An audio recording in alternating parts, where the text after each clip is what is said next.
So because it was supposed to be a self-learning program, I think they wanted to set it. We'll make it. Now everything is falling in place. We have to give a shape first. Right now that shape is being formed. So probably that shape will be available by Guru Purnima. Okay.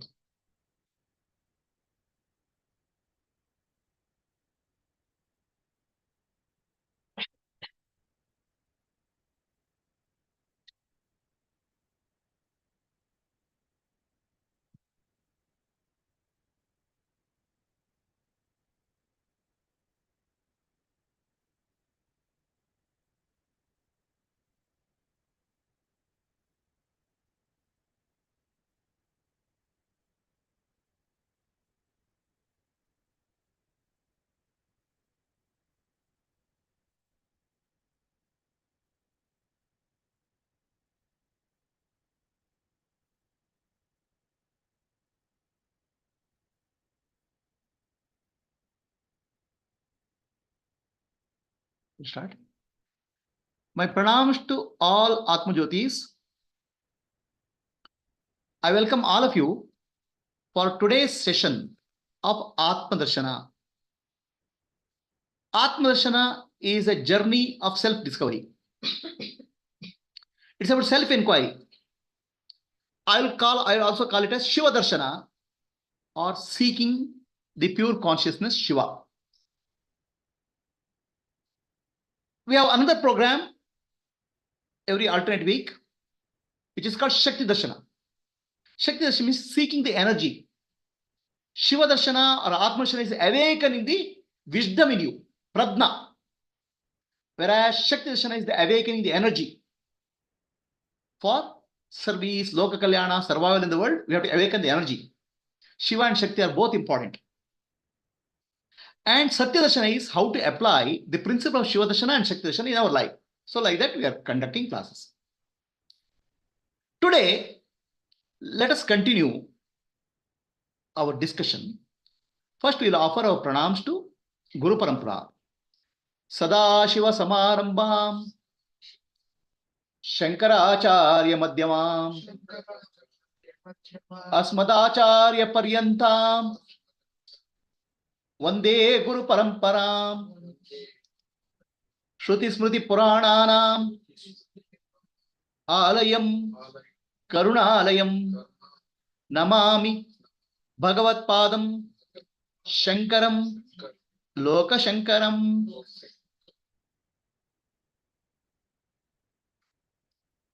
Akhanda Mandalakaram Vyaptam Yena Characharam Tatpadam Darshitam Yena Tasmai Shri Gurave Namaha Harihi Om Shri Gurubhyo Namaha Harihi Om. Today, let us take up the topic of universal and individual mind. What is the relationship? What do you think is the relationship between universal mind and individual mind? Is there a relationship? If it is there, what is that? Mind means thought, right? Mind means thought. So, what is the thoughts in the universal mind? And what is the thoughts in the individual mind? The thoughts in the universal mind are the objects of the universe. Understand? The sun, the moon, the stars, the planets, galaxies, earth, your body, my body, all are the objects in the universal mind, are the thoughts of the universal mind. If you say, what are the God's thoughts? The God's thoughts are nothing but objects of the universe.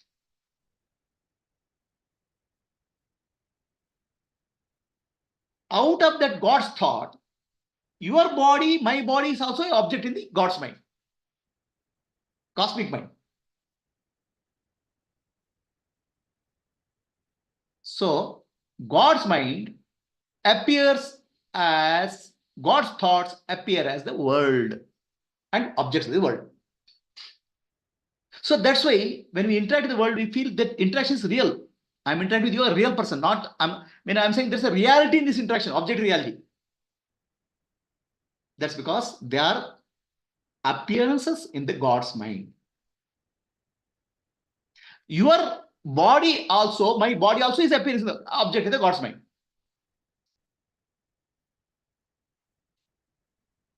So then, what is individual mind? Individual mind is experiencing and interact with God's, the world created by God.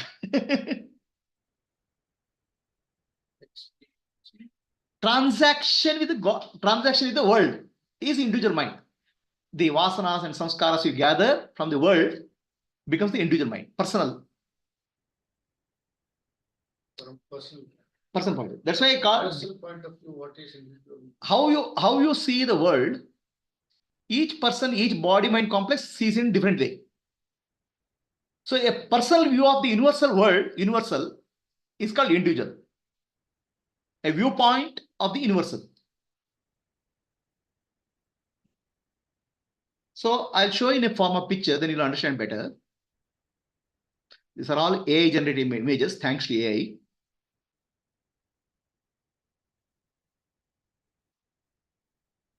So first I have shown a picture of an ocean rising as wave.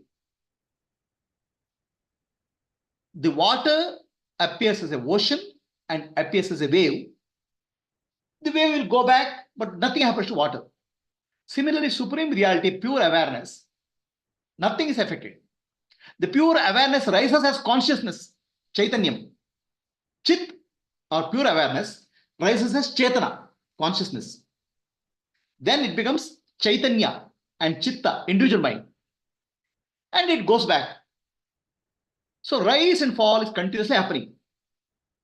So this I show through an image of what I call as, I've shown a lady, because Prakriti, God's mind has shown as a lady. So Bhagavad Gita says, Prakritehe kriyamanani gunai karmani sarosha. The divine mother, the feminine aspect of creation, which is the energy, is responsible for the entire creation. The God's mind appears as a trees, plants, living beings and non-living beings. That's why God's mind I represent as a Prakriti, feminine, Shakti. So now I have put a circle here, right? So the continuously impressions arise and get dissolved. Universal Ishvara, impressions of universal consciousness, which is actually collective consciousness. Impression of all living beings together becomes Ishvara. Ishvara himself has no vasana, but collective vasanas and samskaras of all living beings rises and falls. That's what's called creation. Like Hiranyagarbha. Hiranyagarbha is intermediate state. So Maya or unmanifest Prakriti is avyakta, unmanifest. Ishvara Chitta, just like my Chitta, my individual mind, Ishvara Chitta is cosmic mind memory. My Chitta is individual memory. Ishvara Chitta is cosmic memory. Right? Yeah. I mean, cosmic memory is collective of all living beings. Out of that, yours is one. What is subset?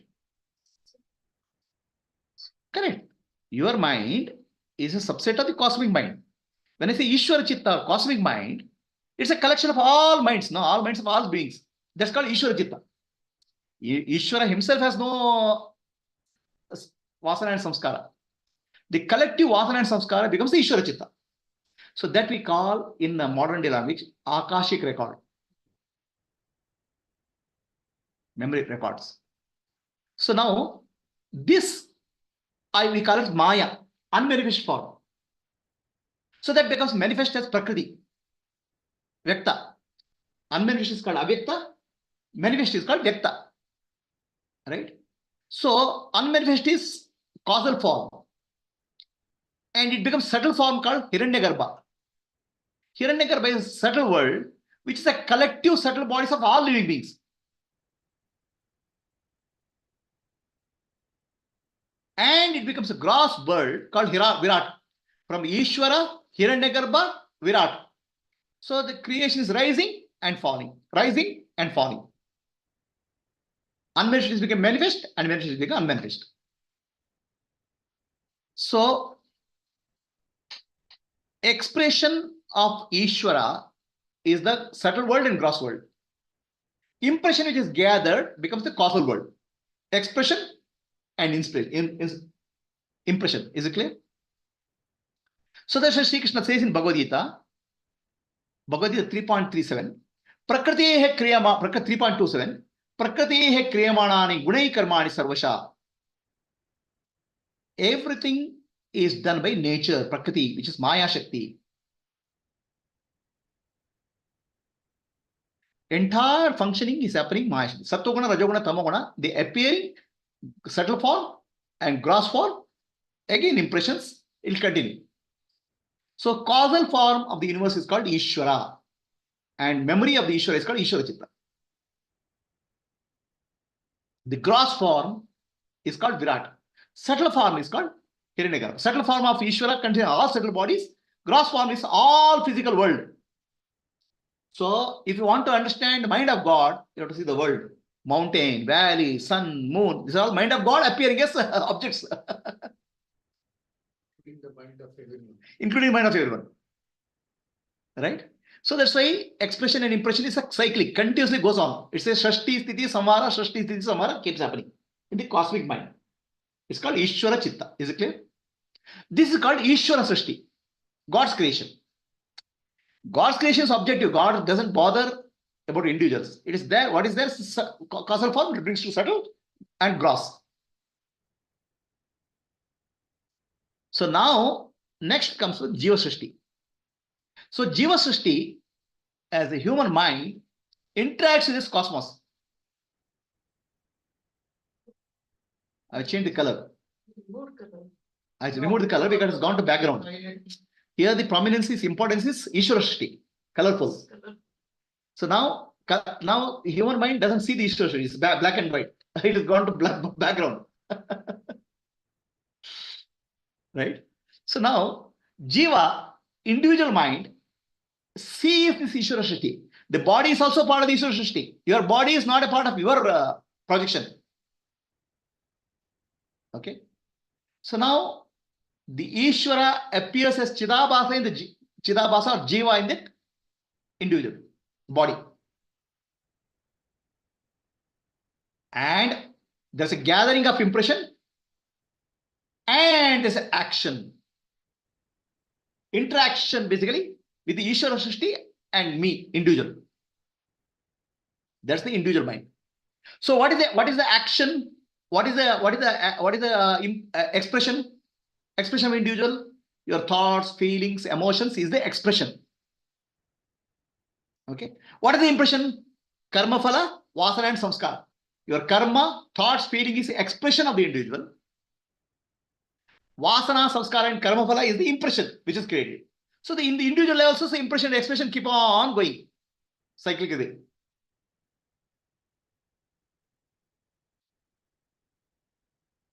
Is the difference between Ishvara Srishti and Jiva Srishti clear?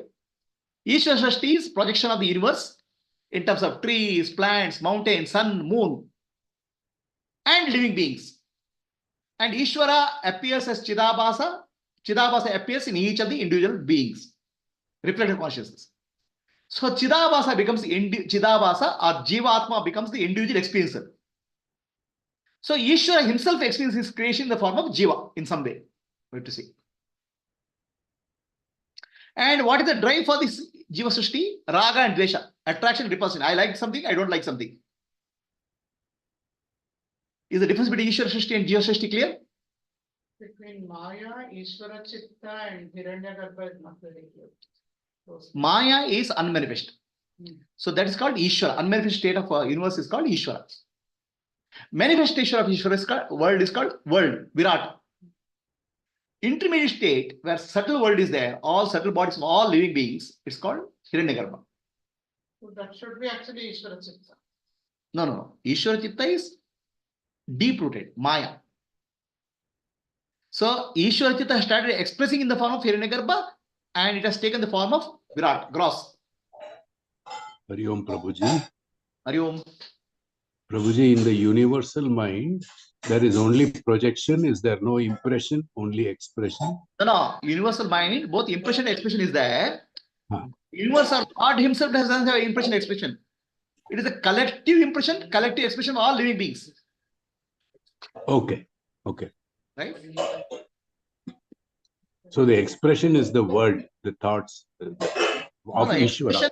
Expression of Ishvara is all living beings. All living beings, mountain, valley, river, everything in the universe. All objects of the universe is expression of Ishvara. expression. And impression is the collective impression. Is living beings collect the impression from the universe. That becomes impressions which goes back. Okay. Okay. Next creation has to go on. Okay. Okay.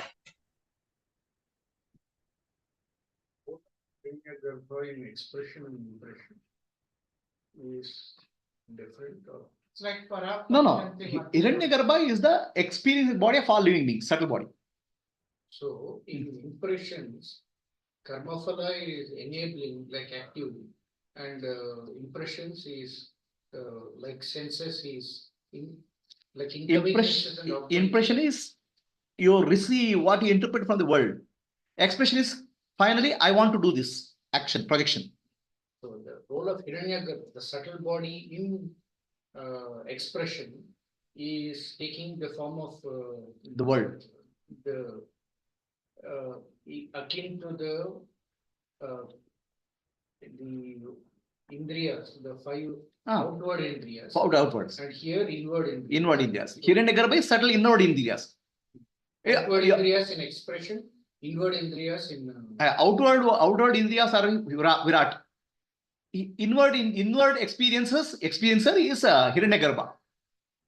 So it is a parapashanti madhyama vaikhari. That will take separate class. Parapashanti madhyama vaikhari will take a separate class. So is the data for impression at the cosmos level, the data for impression is coming from all the jivas. Yeah. What is the data for expression? Where is it coming from? The source of data for expression. I mean, what is sun, moon, and all? Where do they come from? Okay, universal mind. The question is, universal mind, impressions are coming from all living beings. Expression of sun, moon, stars, planets, galaxies, where is it coming from? That's called Veda. The Vedic knowledge is nothing but that. Veda is the knowledge of Ishvara. It's already there. When it is there, we don't know. But Vedic knowledge is knowledge of creation. Sun has to be there, moon has to be there, they have to function like this. All those Vedic knowledge is embedded in Ishvara, the total creation. That's your question here. In the universe, we can't understand when it started. It is like that. So when it is gathering the impressions from Jiva, the expression should also change, right? Then, but expression is coming from where the impression is coming from. Expression is Jiva's expression. The universe has to be like that. Universe has to be created like this. All those things is Vedic knowledge. Veda. Vedic knowledge. Impression is coming from Jiva. Impression is Jivas are there. Now Jivas destroy all the forests. So next creation, there will be next projection will be no forests. So it's a continuously modifying now. But what is required to maintain and run the universe, entire knowledge is Veda. Yeah, so Vedic knowledge has forests, but Jiva's mind has no, they destroyed forests. So now when the expression comes out, so the Vedic knowledge, Vedic teaching understands, okay, forests are destroyed. Now after some time, Jivas also will be destroyed as per law of karma. Then again new creation has stopped. Entire functioning of the universe, what knowledge is required is Ishvara's knowledge. Is Veda. That's a Veda. Veda is nothing but part of Ishvara's mind. And all rishis see the part of that knowledge. All rishis see that part of the knowledge and they understand. They become mantra drishtara. Rishis never created Vedas. See, Bhagavan is source of all knowledge. The source of all knowledge is Veda. In the Vedic knowledge, is whatever we have, Veda is available, small portion for us. Like Veda, Yajurveda, Samhita, very small portion available for it. In the Mahabharata time, it was much larger quantity of larger vessel. Even Vedas are infinite. It's nothing but cosmic mind. The cosmic mind, what creation should be done? When human beings destroy the forest and trees, what will happen to them? What next life of species have to come? All those things are part of the cosmic mind. So I would say, if you want to put it this way,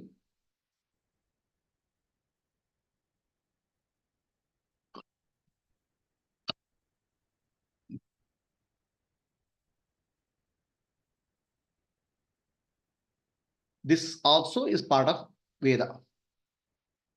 Vedic knowledge of creation.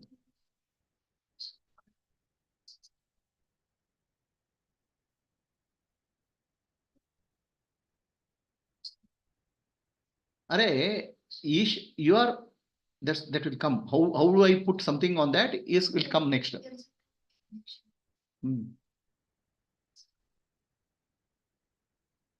Baba, Ishvara creates a movie and Ishvara explains the movie as Jiva. So in the experience of movie as Jiva, he has some impressions. That becomes a further creation. No?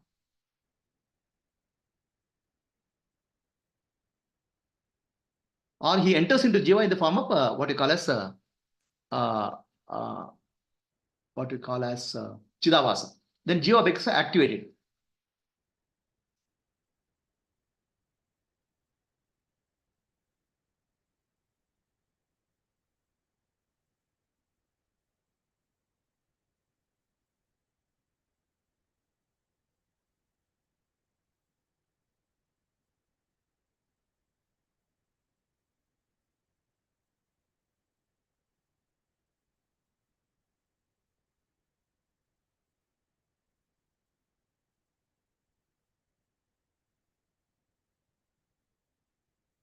Okay, so I would say this like this way.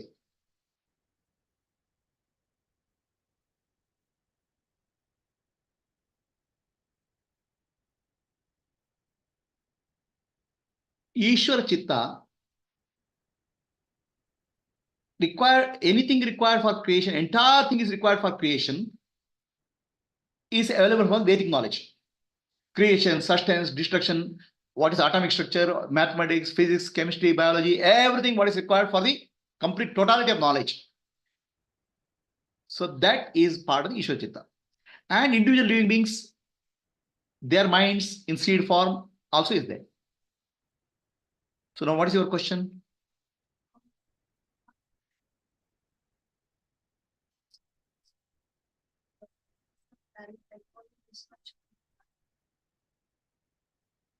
You can, your mind, how much you can influence is to the extent of your ability. No, how much you can influence. Each jiva can influence, has a sphere of influence. No jiva can influence the totality. No.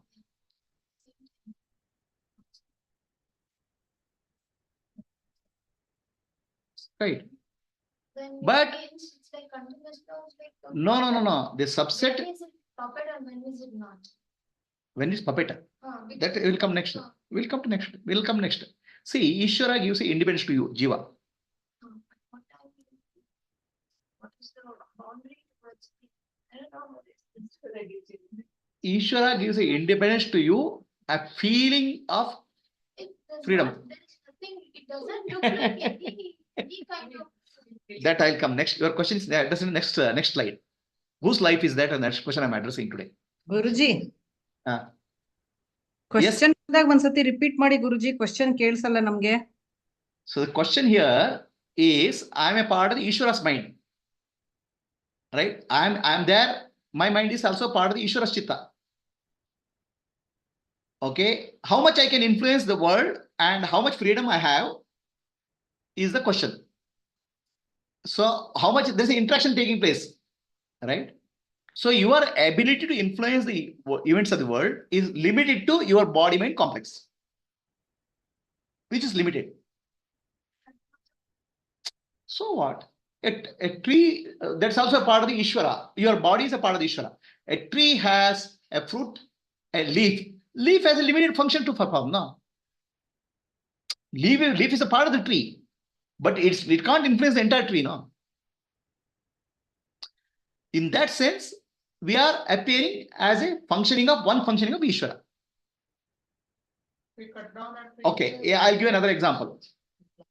You have a mobile phone, you have a scooter, you have a mobile phone, you have a scooter, you have a laptop.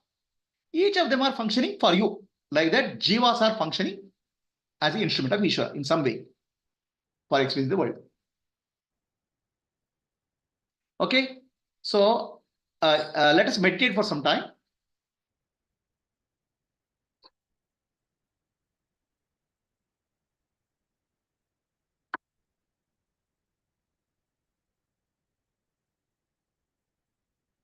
entire cosmos, entire universe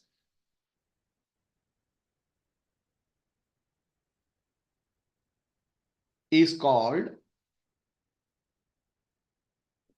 manifestation of God, expression of God.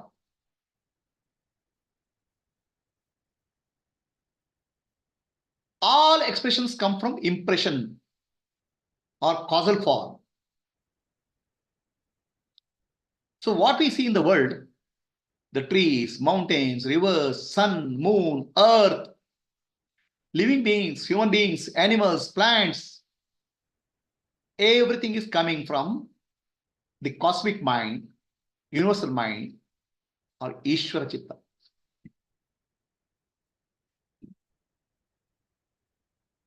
What is the content of Ishvara Chitta? The cosmic mind, Ishvara Chitta, knows about all aspects of creation.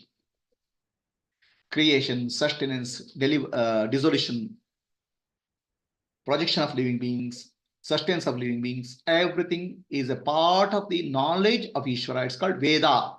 Veda means knowledge. Vedas are nothing but not necessarily Rigveda, Yajurveda, Samaveda. Vedas are infinite in number. What is available to human beings is very little. The cosmic mind.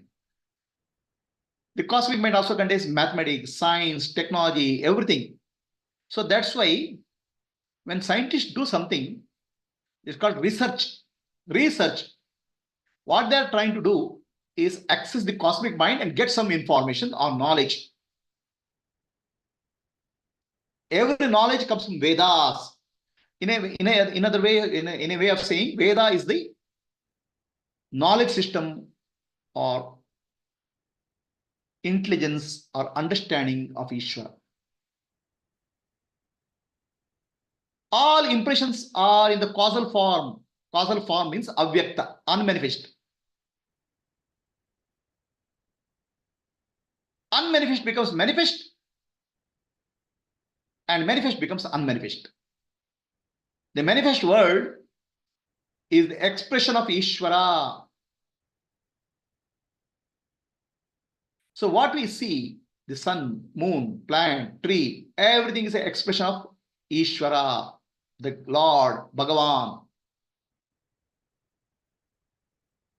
The cosmic mind, thoughts of the cosmic mind are what is seen as the trees, plants, mountains.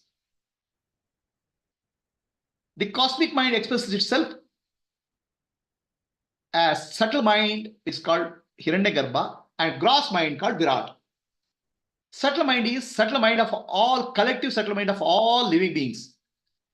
Animals, human beings, all collective subtle mind is together called Hiranyagarbha. All gross mind, gross world, considering a mountain, river, valley, my body, your body is called Virat. So Ishvara is the causal form, Hiranyagarbha is the subtle form, and Virat is the causal form.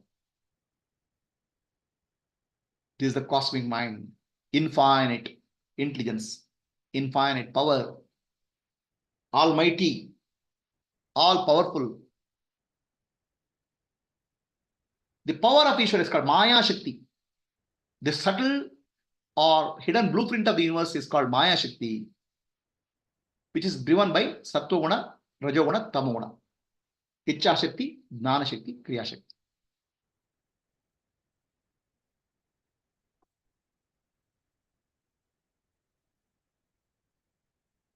That Shakti is also called Divine Mother, Adi Parashakti.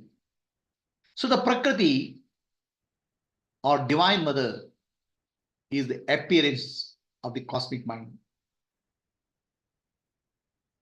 Now, what is individual mind? The cosmic mind is collective minds of all living beings. Our individual mind is a part of the collective mind. Individual body is an instrument for gathering impression and action. So the cosmic mind, cosmic creation is called Ishvara Srishti, God's creation. My individual creation is, how do I interact with this cosmic creation? How do I see this cosmic creation? The moment I open my eyes, I see something. I like something, I don't like something. Raga, dvesha drives my life. Attraction, repulsion drives my action. My thoughts, feelings, and actions are the expression of the individual. I want to get something in the world. I have to act, do something. Thoughts, feelings, and actions are the expressions. And in the process of doing something is called karma. Results will come. That's called karma phala. Karma phala, vasana, and samskara, impression become impressions. At the individual level, impressions become expressions, expressions become impressions. So my impressions, my expressions is called Jiva Sashti. I am superimposing something on the cosmic creation. To give another example of cosmic creation, individual creation, I go for a beautiful movie, wonderful movie, action movie. Action movie is produced by a movie director. It's not done by me. I have gone there to watch the movie. In the movie, I like some character, I like the hero, I dislike the villain. I cry when the heroine leaves the villain, heroine leaves the hero. So this is my creation, my projection and my interaction with the movie. Similarly, cosmic creation is like a movie. Individual creation or Jiva Srishti is the interaction with the movie in whatever form. To come out of the movie and just become a witness is to become free from this cosmic creation, become Sakshi, to realize the real nature. What is my real nature? I am witness of this me creation.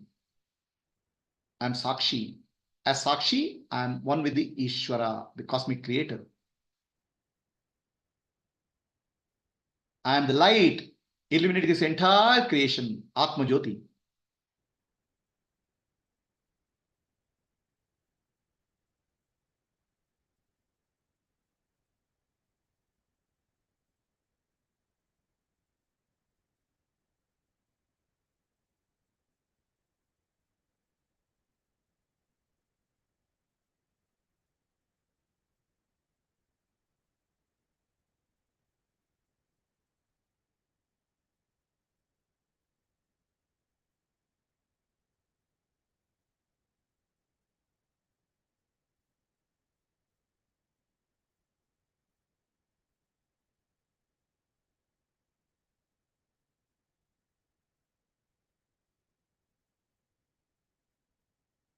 I am here to witness the creation, witness the play. But when I get involved, I become Jiva. When I witness, I become Shivaswarupa.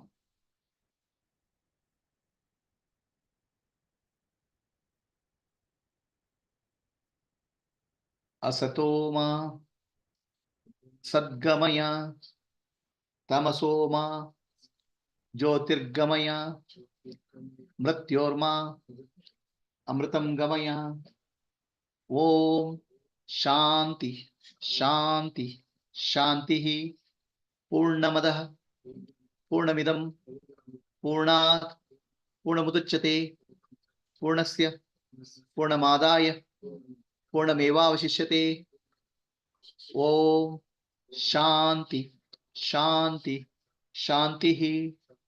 Nanu Nanembudu Nanalla Ideha Manabuddhi Nanalla Sachidanandatma Shivanannani Shivoham Shivoham Shivoham Atmadarshanam Brahmadarshanam Brahmadarshanam Satyadarshanam Antarjyotihi Bahirjyotihi Pratyak Jyotihi Paratpara Jyotirev Jyotihi Swayam Jyotihi Atma Jyotihi Shivosmiham.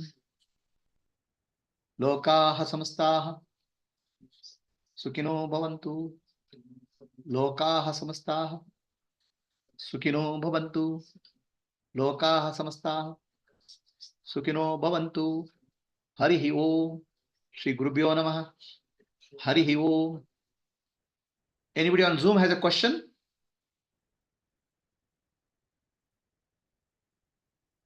Narsimurthy, Manasa Bhatt. In YouTube, there's a question.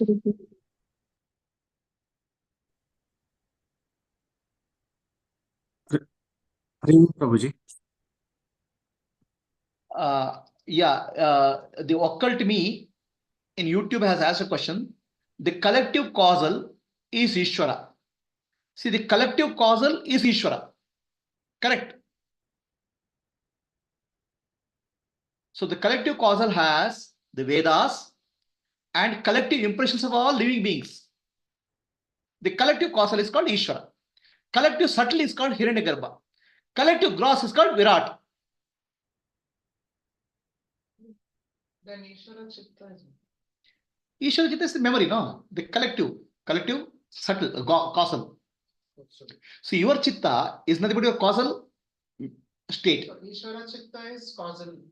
Ishvara Chitta is causal. Okay. Yes. Karana has memory and Yeah.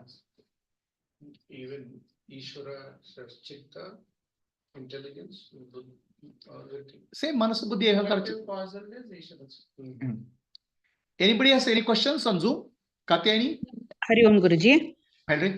ಇವಾಗ individual ಕಾರಣ ಶರೀರ ಎಲ್ಲರದ್ದು ಕಂಬೈಂಡು ಈಶ್ವರನ castle body ಅಂತ ಆದ್ರೆ ಅವಾಗ ನಮ್ದು ಅಜ್ಞಾನದಿಂದ ಬಂದಿರುವಂತದ್ದು ಕಾರಣ ಶರೀರ. ಹಾಗಾದ್ರೆ ಈಶ್ವರನಲ್ಲಿ ಅಜ್ಞಾನ ಇದೆ ಅಂತ ಆಗತ್ತಾ? ಈಶ್ವರನಲ್ಲಿ ಅಜ್ಞಾನ ಇಲ್ಲ.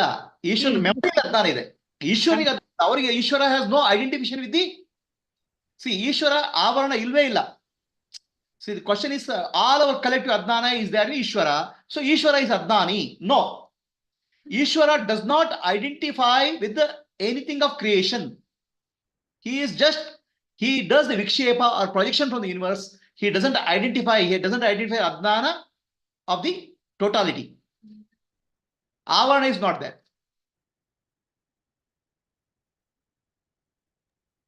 Yes, Katyani?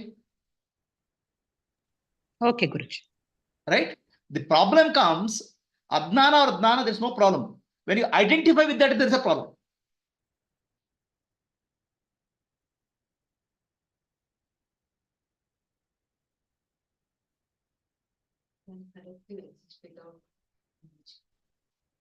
Srinivas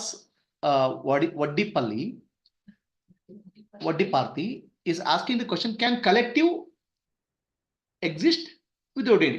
The very fact that collective means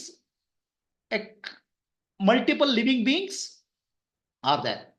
So now, can collective exist without individual? See, here we are speaking of collective is collective memory. The cosmic or Ishvara is the independent reality. So independent reality, Parabrahma is independent reality. Can water exist without a wave? Water can exist without a wave. But wave cannot exist without water. So collective memories are a part of the Ishvara Chitta, cosmic consciousness. Ishvara or Brahman can exist without this memory. They are independent reality. Is that clear, Mr. Srinivas Vaddiparthi?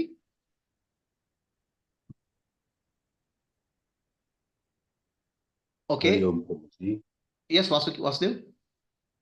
Prabhuji, Ishvara's impression is collective impressions of all jivas. Right. In the jiva, the impression that is created turns into vasanas, Prabhuji. Okay. And that covers, that is the avarana. But that is what prevents us from realizing the sakshi. Correct. So, but here, how does the impression of Ishvara, is it transparent because Ishvara doesn't have ajnana? There is no Ishvara has no adnana. Ishvara has no avarana. Ishvara is Brahman only, no? The pure correct, I am. Prabhuji. So what does collective impression do to Ishvara's mind then? Collective impression doesn't do anything to Ishvara's mind. It doesn't cause avarana is what you're saying. See, Vasu, is America there in your mind? Yes. So America doesn't affect you, no? It's just information, no? Information. Okay. In Vishwara, everything is information. How does it affect him? Only when you Okay. identify with some information, there's an effect, no? Okay. Okay. Okay. Okay, Prabhu. Personal identity is not a personal. Ishvara is a consciousness here. How? So how can affecting No, be an individual? your individual consciousness is getting affected by vasanas. Ishvara's consciousness is getting affected by vasana. No, because there's no adnana, no identification. The key is identification or no identification. That's what. The problem is identification or no identification. The problem is not information. Yes. Prabhuji, Go ahead. this is Purnima. I'll just quickly ask. So in this Vaishvanara, the gross body of Ishvara has got all these seven, this thing, Ekona Vimshati Mukaha and everything comes, no, Prabhuji? In, yeah. Yeah. And Correct. then, so in the, what about the Antakarana of Ishvara? Is that is Hiranyagarbha. Again, same thing. Same thing. Right? Ekonavishati Mukaha, all those things are there. No, that what is there in the Mandukya Upanishad? All those things are applicable to gross body and subtle body. Subtle body is Hiranyagarbha. Okay. Like we have 5 gross senses, right? Similarly, 5 subtle senses are there. Inner indriyas are there. So similarly, Ishvara, gross and subtle form is there. Gross form is called Virat, subtle form is called Hiranyagarbha. Yes, Prabhuji. Okay. So, Narsimurti, what's your question? Prabhuji, this a thought in the universal mind is an object in the world.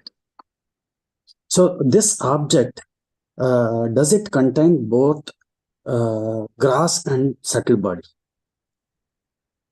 Yes. The objects in the universe, right? Yes. You are seeing a tree, correct? No? I am trying to understand that hierarchy so that I can understand. Yeah, I'm saying, okay. So now, which place are you from, Narsimurti? Where are you? Davangere. You are in Davangere. So before I asked the question, Davangere was in your information in your mind. Yes, yes. Information causal form. The moment I asked the question, it came to your mind. Oh, I have to say answer Davangere. It becomes subtle form. Then you answered. It became gross form, right? Yes, Prabhu. Everything goes from causal to subtle to gross. Even in your case now. Yes, yes. So Davangere was the information there. The information is causal form. So now Yes, I have to answer the question. The mind, it comes, Davangere comes, the word comes. Then you say Davangere. So this is called, actually, the expression happens in Para Pashanti Madhyami Vaikari, that I will take later. So from causal to gross to subtle, right? Similarly, what is there in the cosmic chitta takes the subtle form. Subtle form is the energy. Okay. So gross form is the matter. Okay. Right? Yeah. So what happens at the gross level happens at the subtle level earlier. The gross is the matter, subtle is the energy, causal form is the consciousness. Yeah. Yeah. Right? They are not 2, 3 different things. They are one same thing appearing in 3 different things. Water, vapor, and ice. They are 3 different forms. The consciousness alone, Ishvara Chitta, Ishvara, appears as subtle energy, appears as gross world. So one reality appears as 3 forms. Yes, Prabhuji. Yes. Right? Now, in this hierarchy, I wanted to understand that Chidabhasa, like if the thought, universal mind's thought is my gross body, and in that there is a subtle body. So in that one thought, this transition of sentiency happens through that. The question I'm is not, just trying to simplify for my understanding. the question is not clear to me. Can you repeat Yeah. the question? You said I am one of the countably infinite thoughts in the universal mind. Correct. So this thought has both gross body and subtle body. No, the And thought has a causal form, subtle form, and gross form. It is only the same thing appearing as 3. The causal appears as subtle, subtle appears as gross. Got it. Thank you. Okay. What is the question? Not able to hear you. What exactly is the No, question? I was trying to relate it to my Chidabhasa that happens within me. Okay. So you said thought. So I'm directly correlating that thought is a subtlest entity, and how is that related to my gross body and subtle body, and then my sentiency within me. See, Yeah. do not confuse these things, multiple things, right? So now, Okay. this is a bottle, correct? Yes, Prabhuji. It's a gross form. Yeah. The microscope, what is there here? Atoms. Gross is not there. Energy is there. Yes, Prabhuji. Understand? The Yeah. gross is nothing but appearance of energy only. They're not three different things, Very true. right? Got it, Prabhuji. Your gross body is nothing but appearance of subtle body. Your subtle body is nothing but appearance of causal idea in Ishvara's mind. They're all at different levels of appearance. That's all. So now I got it very clear, Prabhuji. Thank you Very so good. much. Okay. Yeah. So in YouTube, the occult me has asked a question. Causal is made up of only impressions. Thoughts different from impressions. See, the occult, Mr. Occult me, okay. When we speak of the word, I give the example. Do not confuse the names with thoughts, causal and all. So this is steel. This is what you call steel bottle. Now, if you put a microscope, what is there? It is not bottle, is not there. Atoms are there. Atoms are nothing but appearing as steel. So if you put another microscope, it will become energy.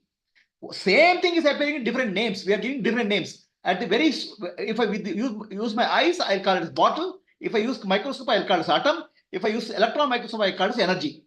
Same thing is given by different names depending on different types of instrument. So thoughts, impressions are thoughts at certain level of instrument. Is that clear to you?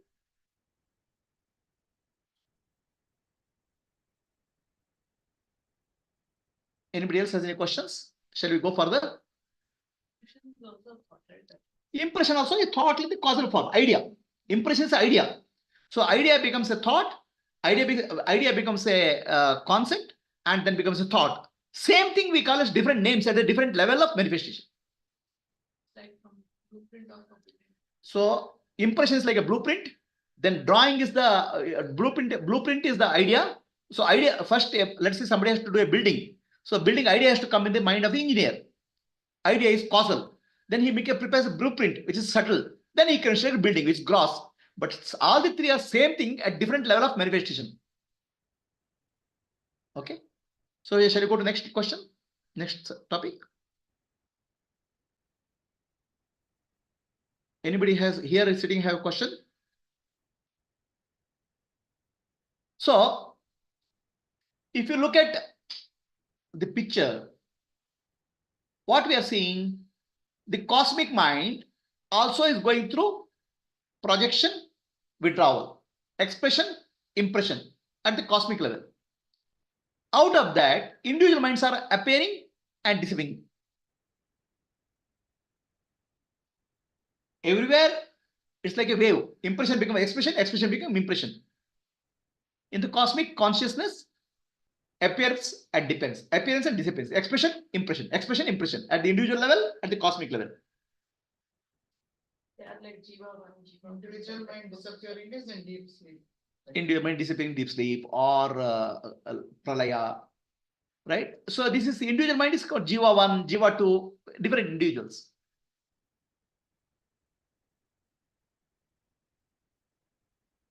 So there is a shloka in Bhagavad Gita. Samam sarveshu bhuteshu tishtantam parameshwaram. Parameshwara or supreme reality is present in all living beings equally. Samam sarveshu bhuteshu tishtantam parameshwaram. So in all of us, Parameshwara is there, supreme reality is there in the form of Chidabhasa. So he is not Chidabhasa, is just not a reflection. Chidabhasa with Atma. Jivatma, Paramatma is present in you. So if you think that Jivatma, Paramatma portion you neglect it, then you think you're Jiva, you're individual. When you take it the whole Jivatma, you understand I am one with the Paramatma. Jivatma is one with the Paramatma. If you look at part, you are individual. If you look at the totality, you are Paramatma.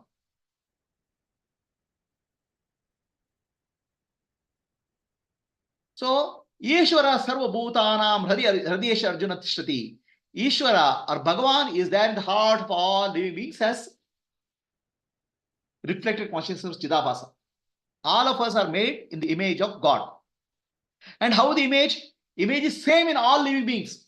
In the elephant it's more, or ant is less, is no. The reflection is same. The manifestation is different because of the body. Like electricity is same in bulb, tube light, fan. But appearance of electricity, light is different, fan is different, tube light is different. Similarly, all jivas, Parameshwara, Paramatma is present in all living beings in equal quantity. So when you talk to somebody, whom are you talking to? You are actually talking to Parameshwara. If you think that you are talking to Jiva, that means you are actually already separating Jiva from the Paramatma.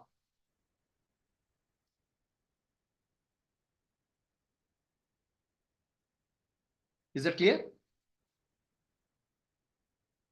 So now let us understand this one magical concept called Maya.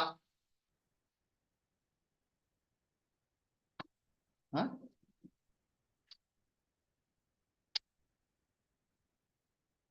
We have heard the word called Maya, Maya, Maya, Maya. I mean, it's a girl's name, but really in the context of universal consciousness, it's called Maya is the appearance. The word Maya in Sanskrit, if you translate in English, it's called Yama iti Maya. Yama, what is not there, appears to be there, it's called Maya. Appearance is called Maya. It's like magician, no magic. So he just pulls out a rabbit from his hat. Rabbit is as if it was not there, it appears to be there. Maya means appearance.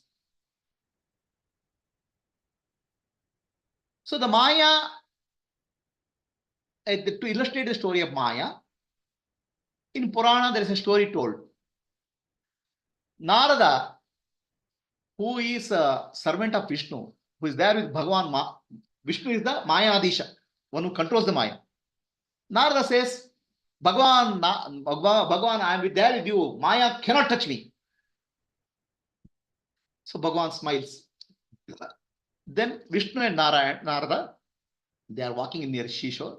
Vishnu asks Narada, can you get me a glass of water? Oh, why not? So Narada rushes to the nearby village, opens the door, or knocks the door. Please give me water. Suddenly a beautiful girl opens the door. Narada forgets Vishnu, Narada forgets glass. Okay. He goes on his knees. Will you marry me, please? So she says, okay, I'll marry you. But one condition, you have to earn enough. You look like a monk. Okay, you have to start working and earn for my family. Will you do that? Yeah, I'll do everything. So Narada marries her. So they have a house. Narada goes to agriculture, tills the land. They have 6 children. Okay. Narada, Vishnu is forgotten, water is forgotten. So 40, 50 years are over. Narada is becoming old. One day there's huge rains in the place. The huge rains, the agriculture field is gone. His family members are gone. All 6 family members, his wife is also gone. Flooded. Narada survives. Then he starts crying, oh my God, what happened to my family? What happened to my house? What happened to my children? 6 children, I lost all of them. Then suddenly he opens his eyes. Vishnu is standing in front of him and smiling. Narada, where is my water? So, in no time, Vishnu is in no timeless state. In no time, time appears, space appears, people appear, you get attracted by people. Forget yourself. That's called Maya. Vishnu wakes him up. Right? So, time, space, causality. Causality means, oh, I got married, I have children. Everything happens in no time in the universe. Universe is timeless. In the timeless, time appears. And time may appear 60 years, 70 years, 100 million years also. It's nothing. At the cosmic scale, time is nothing. There's no time. So, one smart guy, he does tapasya for Bhagwan. Bhagwan appears in front of him. What do you want? He says, Bhagwan, $1 billion in my currency is how much in your currency? Bhagwan says, $1 billion in your currency is nothing but 1 cent in my currency. Oh God, Bhagwan, give me $1 billion in your currency to me. So Bhagwan says, wait a second. Wait 7 seconds. This is 1 billion years in this guy's lifetime. So the time and space, what we call as time and space, is unreal. In timeless and spaceless, it disappears. The timeless and spaceless is consciousness. And relationships also. People appear, disappear. It happens in your dream, no? Suddenly your dream girl comes and you want to marry the dream girl and you wake up, your wife comes. That's the worst part of it. Suddenly the dream girl disappeared. On the verge of marrying the dream girl, then suddenly my wife comes.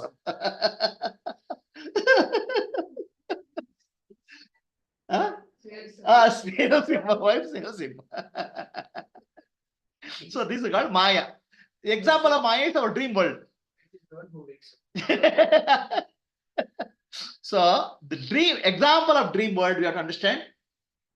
Example of Maya we can understand through dream. In dream, people appear, place appears, and time also passes. Sometimes in dream, we are born, we grow up, we become old, and we die also. But in the waking time, it's nothing. Waking time, maybe 1 minute.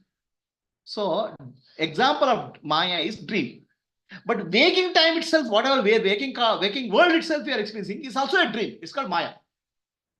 Now, your individual dream is your individual Maya, individual Nidra Shakti, and waking dream is cosmic dream.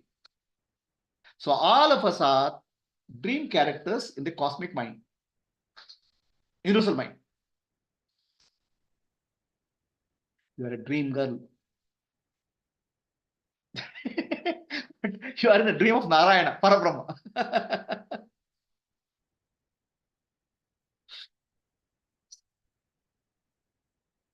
What is the difference between Maya and Maya is a cosmic projection of all objects, time and space. Avidya is how you relate to that. Forgetting. Mithya? Huh? Mithya. Mithya. Maya means Yama iti Maya. What is not there appears with that. Mithya is what is not there appears with that. Maya is a cosmic dream. Mithya is individual character in the dream says, okay, it's not there, it appears to be there. It's like individual experience called Mithya. Dependent reality. Then he says brahmasutras jagat mithya. He's saying jagat is Maya. Appearance is Maya. Jagat is Brahman only. That's where we are coming now. So now, look at this character. He is. Mithya is dependent reality. We'll come to that. Okay. That way Maya is also dependent. Wait. Understand what I'm trying to say, then we'll come to answer the question, right? Maya creates Mithya. Yeah, Maya creates Mithya. We'll come to that. Okay. So now, look at this person. He is looking at the infinite cosmos.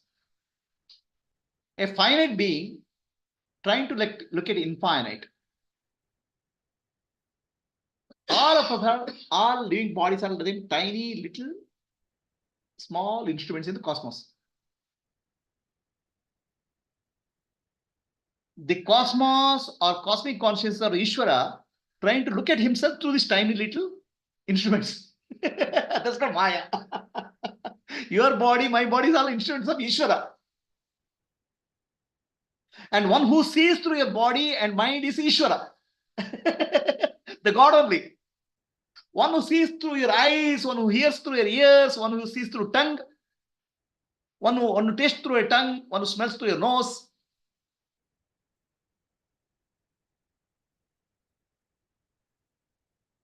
All these things is nothing but Ishvara only. Can you see? Can your eyes see Who is seeing through his eyes is the God, Ishvara. Okay. Ishvara animates his body called Jiva and then sees. The Jiva forgets that I am one with Ishvara and thinks that I am independent. That's all. Individually, we cannot see. Now, Ishvara, what he can see himself only.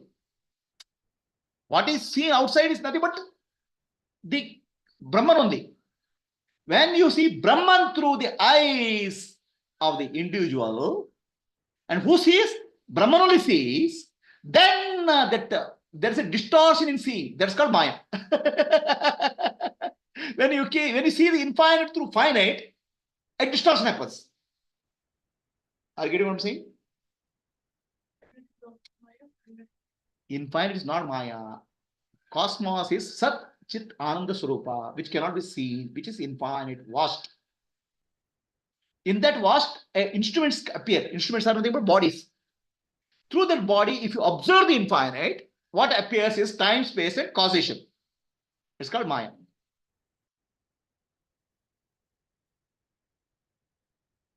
Instrument is also Maya, right? The one which is seeing this. I'm saying instrument is projected to observe. Instrument is Maya, and the instrument trying to see the infinite is Mithya. Mithya, let us not bring the Mithya concept. Let's understand Maya. Then I'll answer the question of Mithya later. Because don't mix up the Mithya and Maya at this point of time. Right? To understand Maya. Maya is infinite is seen through a finite instrument by the infinite. Then the time and space appears.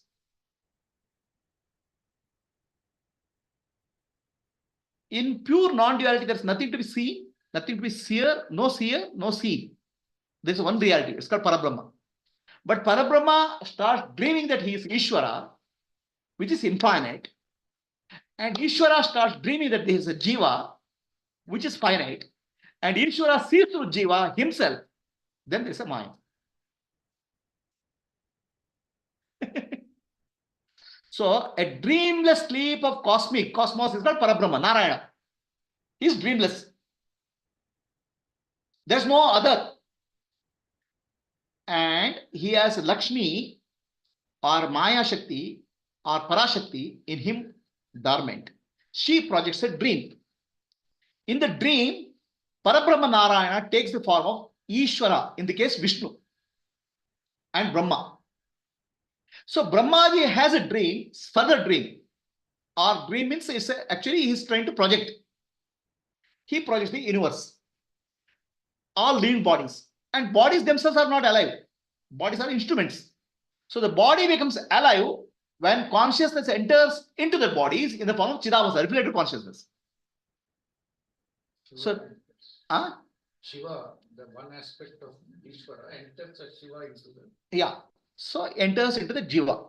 So then what happens? The one who has entered forgets himself original nature, forgets he is a dreaming, then starts thinking as a reality. Okay. So when he starts taking everything what he's seeing as reality, listen, when he starts thinking the sun is reality, moon is reality, that guy has to be told this is Mithya. It appears to be there, but it's not there. For him, the teaching is given as Mithya. Maya is the cosmic dream. Okay. For him, if you tell Maya, he doesn't understand. What you are seeing is appears to be there, it's not there. Mithya is the word given as a teaching to the Jiva who is thinking that everything what you have seen in the dream is real. So Mithya is the word used for teaching purpose. Whereas Maya is the dream, the cosmic dream.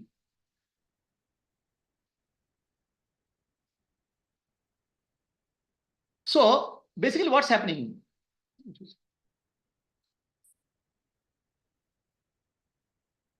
So a human being who is finite is looking at the infinite. And human beings always wants to understand something. Right? I want to understand what I'm saying. I want to understand what I'm saying. So now he has a measuring tape. I will try to understand everything. What is that? What is that? That means I'm trying to measure the immeasurable. Infinite, I'm trying to measure. With whatever little measurement tape I have. I'm not speaking of measurement tape just as a, what I'm saying, sir, metaphorically. So basically, human mind wants to understand everything in the cosmos. There's no end to curiosity of human mind. Right? In the curiosity, I want to understand. So how you infinite can be understood finite mind. So you'll make everything into finite to understand. So everything, big picture, he wants to cut into small picture to understand. The moment you cut into small picture, it's called measurement. Measure the immeasurable with the finite mind and intellect is called Maya. So another word for Maya is called measurement. So basically, all of us are trying to measure God, who is infinite reality, with a finite mind. This measurement is called Maya. Another name for Maya is called measurement. So the moment you measure infinite with the finite mind, it becomes finite pieces. So put n number of finite pieces, still it won't be able to become infinite. So you'll miss the bigger picture. So that is called Maya. To tell you the measurement principle, I'll give you an example. So one well was there, and there was a frog in the well. A bird comes and sits on the well of the near the well and starts singing glories of water. This frog asks, "What are you singing?" "I am singing the glories of water." "Which water?" "Ocean water." "How big is ocean?" "Ocean is very big," the bird says. The frog asks, "How big?" "Very big." "As big as this wall?" "As big as this." He puts 4 hands like this. "Is ocean as big as this?" "No, more bigger." Then frog calls his wife. Together they put their hand. "Is as big as this?" "No, more." So how can a frog's mind measure an ocean? How can a human mind individual can measure the understand the totality? But still we want to understand. That's our effort called science. That's our effort called technology. That's our effort called philosophy. That's our effort called music. That's our effort called prayer. Trying to understand the infinite in the finite mind. The moment you try to understand infinite in the finite mind, it becomes a measurement. The moment it becomes a Maya, it becomes a time and space.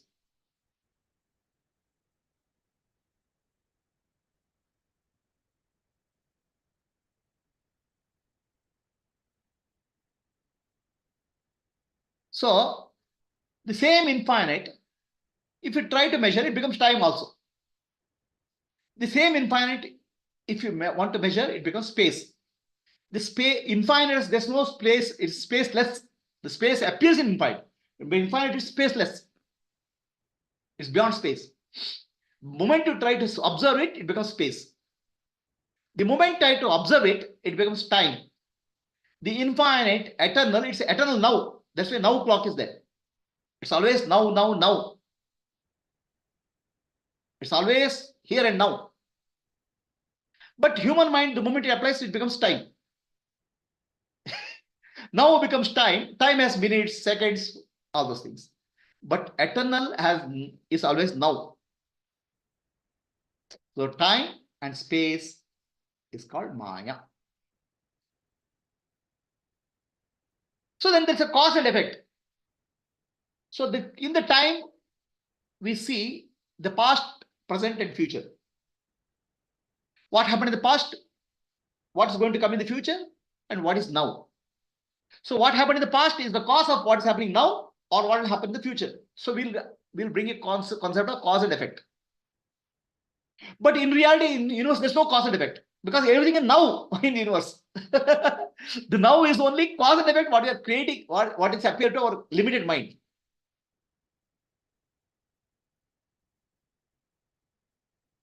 So a person is sitting on top of the mountain. He looks at a person who is going very fast on a bike. The person sitting on the top of the mountain will call that fellow, "Please, you are going to kill yourself, you will drop, you will fall from the mountain." The person sitting on the top of the mountain sees this person driving fast, and he will fall also, because he can see ahead of him the pit. Whereas the person driving the scooter, he can't see the pit, because it will take some time for him to see the pit. The person who is sitting on top both sees both simultaneously. In the God's consciousness, everything is simultaneous. Everything is here and now.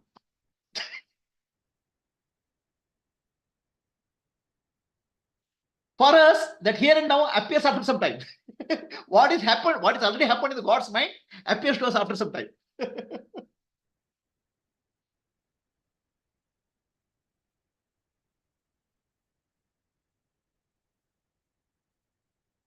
Everything is here and now in the totality is happening here and now in the God's mind.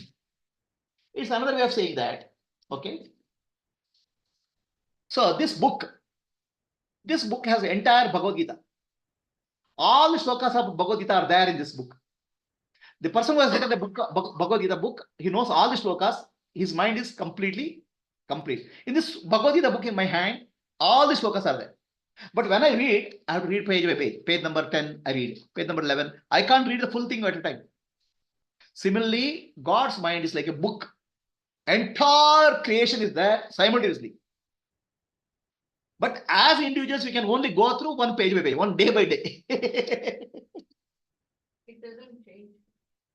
What is that? I mean, because the impressions are coming back. I'm saying, Newer. what changes, what doesn't change, every possible combination is there. That's why I say some possibility. Every possibility, every impossibility is there already. All multiverse. All versions There of is this. a pit, like 50 kilometers or 100 kilometers. By the time this guy comes, that pit might be repaired also, right? So the question is, God's mind, everything is there. But human beings can change. No, I'll change something. Okay, somebody is bringing a scooter and he is destined to fall in a pit. But by the time he goes there, pit is filled up. He may not fall. All possible, all impossible is already there simultaneously in the consciousness. Now, here and now. The event is already there. Changes are also here and now. Here and now. Changes that are happening, like, Everything is here and now. so in that 100 kilometers, somewhere his good karma triggered and somebody comes and Whatever has to happen, what happened in the past, Yad bhutam etcha bhavyat, Mandukya Upanishad says, Yad bhutam etcha bhavyam yad bhavishyati. All the things are simultaneously present in that consciousness. How can you imagine that infinite consciousness? Tell me. So please understand. Imagines and also wants to change. So we cannot understand the unified consciousness. Only way is surrender. I can't understand. The only way to understand is merge with that. Become one with that. That's what is called Gnani or Bhakta.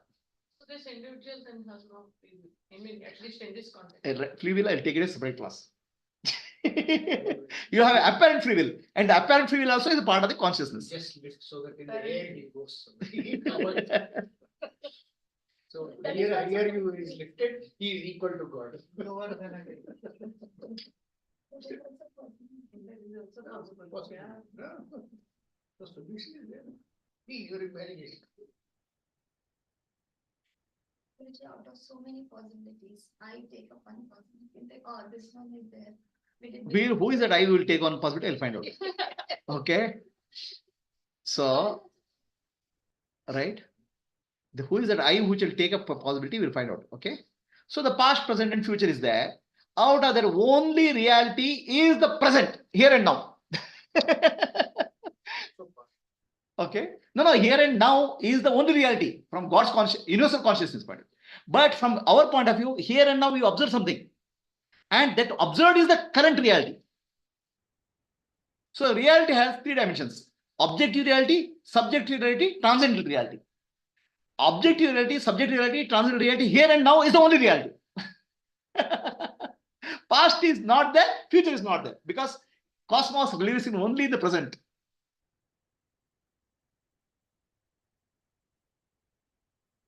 So your body is in the present moment. It's called objective reality.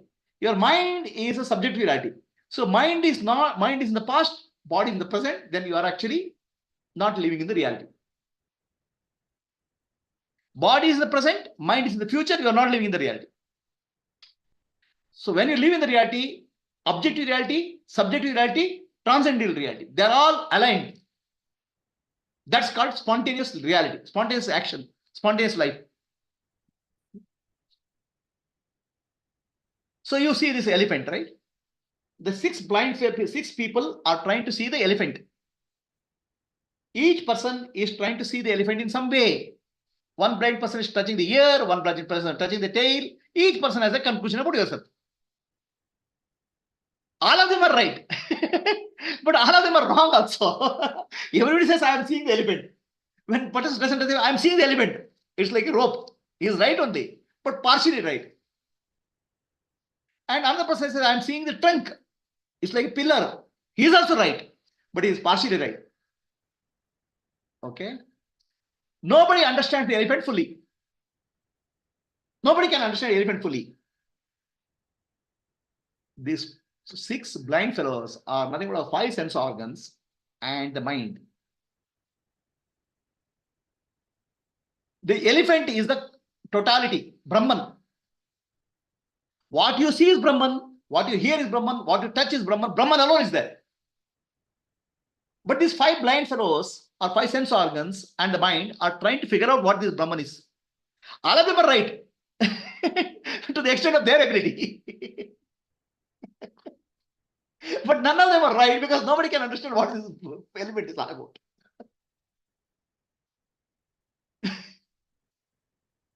How can you understand the infinite with the finite sense organs?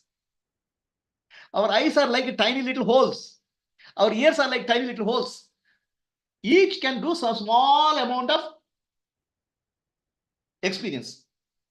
With that experience, we are trying to experience that infinite elephant. Elephant is nothing but Brahman. So actually, where is Brahman? What you are seeing is Brahman only. But with your eyes, Brahman is seen as a girl or a boy. With the eyes, you see Brahman as a table also. The eyes and mind together says Brahman is a table.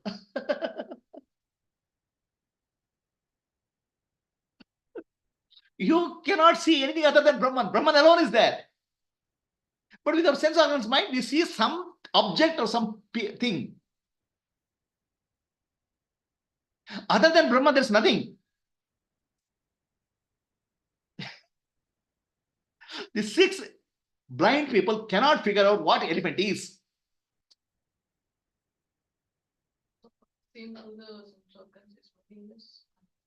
I'm saying what is seen through the sense organ is meaningless. I didn't say no. I told all 6 people are figuring out a elephant. Somebody touches the tail and says, this is elephant, rope. And somebody says, touches the elephant is like a pillar. He's also right. He's also right. Partially right. Sense organs, what they're seeing is partially right, but not fully right.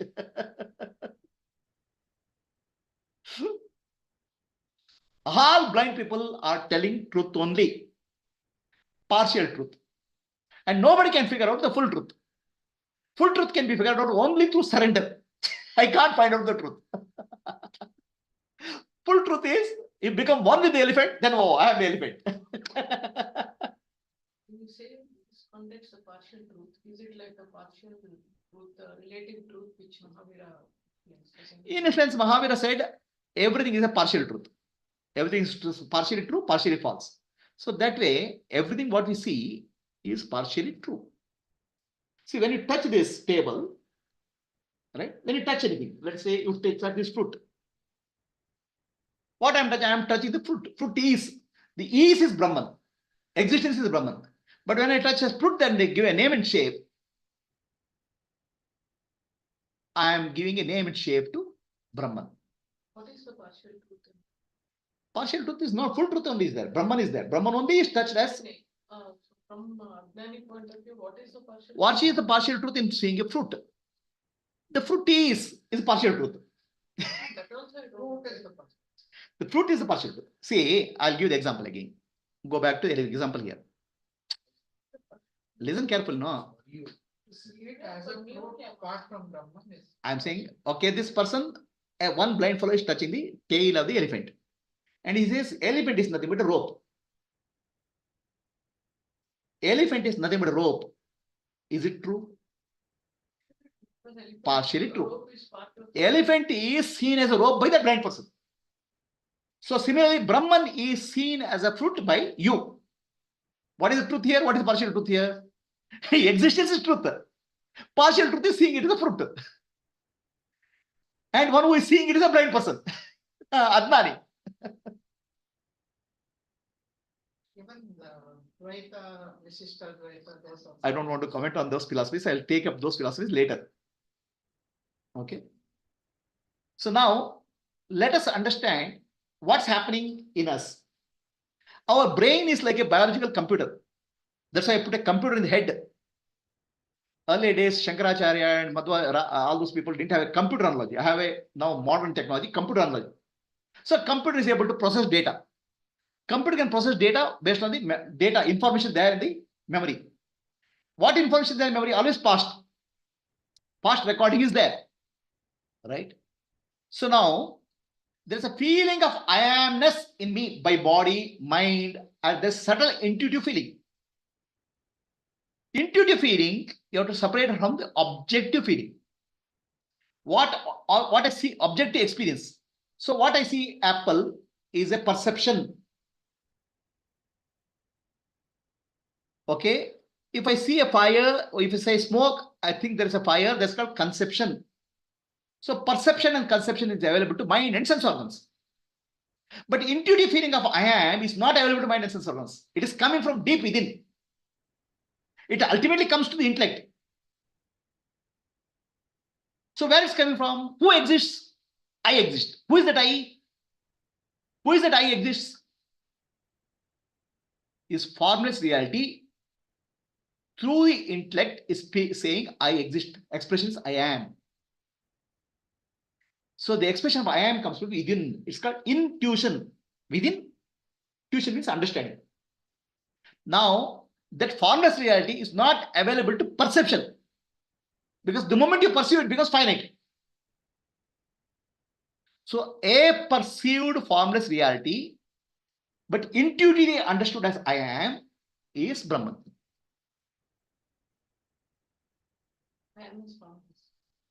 I am is pointing to formless.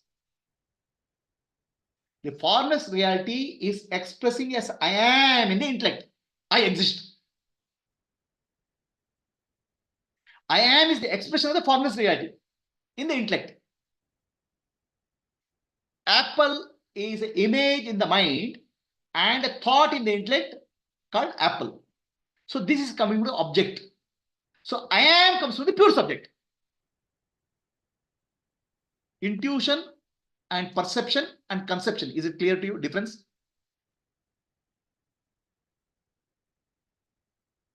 For example, if I ask you, do you exist? Yes, I exist. Who has to tell you? It is not coming from the outer world. Deep inside, I know intuitively I exist. Are you aware? Yes, I am aware. Intuitively, I know I am aware. Do you want happiness? Yes, I want happiness. Because I have a deep intuitive knowledge. My happiness is my nature. I want happiness. So intuitively understand I am the formless reality. Intuitively. But our brain and the mind, which is a computer, it is mixing up the intuitive knowledge, the perceptive knowledge and conceptual knowledge. That becomes the ego. What is perceptual knowledge? I'm a man, woman, I'm the body, I'm the mind, I'm the intellect. All these things are available for perception and conception. So this is what is meaning of superimposition, elephant, or mistaking the elephant. So I am, what is pointed out by I am, is confused to be a body, mind, intellect, limited entity. By what? The instrument called intellect, which is nothing but a computer, mixing up. So this is the superimposition. This is the superimposition where Vedanta is speaking of. Rope is seen as a snake. Rope is the reality. It's seen as a snake. Atman or consciousness is the reality, it's seen as a body. Existence is the reality, it's seen as the world. Perception is superimposed on the perception and conception is superimposed on the reality. Intuitive I am points to I, which is consciousness, am points to existence. But the problem with the reality is I cannot perceive it, I cannot conceive it. The moment I perceive it and conceive it, time and space appears. The moment I perceive or conceive that reality, time, space, and causality appears. If I don't perceive or conceive the reality and stay as I am the reality. So I am is a closer pointed to I compared to other objects, because all objects finally point. All objects point to reality. I am is the direct pointer to I, real I. Sorry, here I made a mistake.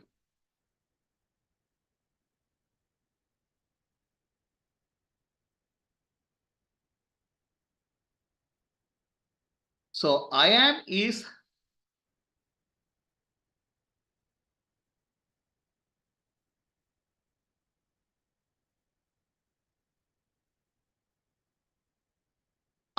a direct pointer to I.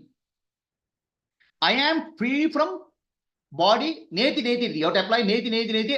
I'm not the body, I'm not the mind, I'm not the neti. Pure I am is pointer to real I, which is pure consciousness, pure existence. Pointer, please understand. Pointer to Brahman. I am is not Brahman. I am is a pointer Brahman. But I am is manifest Brahman. Saguna Brahma.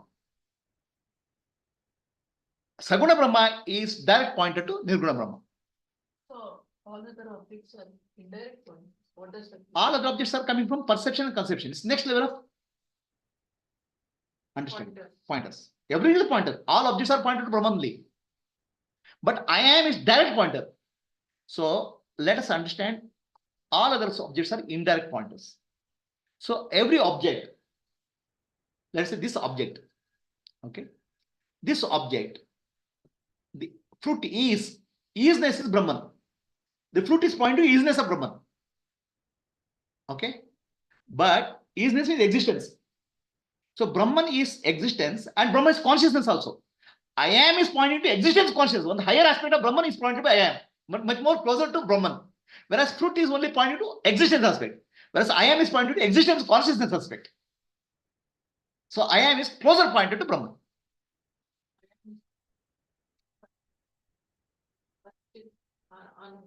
No, I am is pointed to Satchidananda only. Consciousness, existence. See, any object is pointing to existence aspect. Yeah. Sat. You're saying I am is pointing to all the three aspects of I am is pointing to consciousness and existence, which is intuitively. And I am also intuitively feels that I am infinite. That's why, but I am limited to body. So I want infinity. So that means I am is pointing to reality. But still I am doesn't point to infinity because in I am you don't feel that. No, yeah. Intuitively you have desire to become infinite. That's coming from I am. I am is direct pointed to Brahman. That's why the teaching is Aham Brahmasmi. Aham here is I am, which is intuitive, pure I am.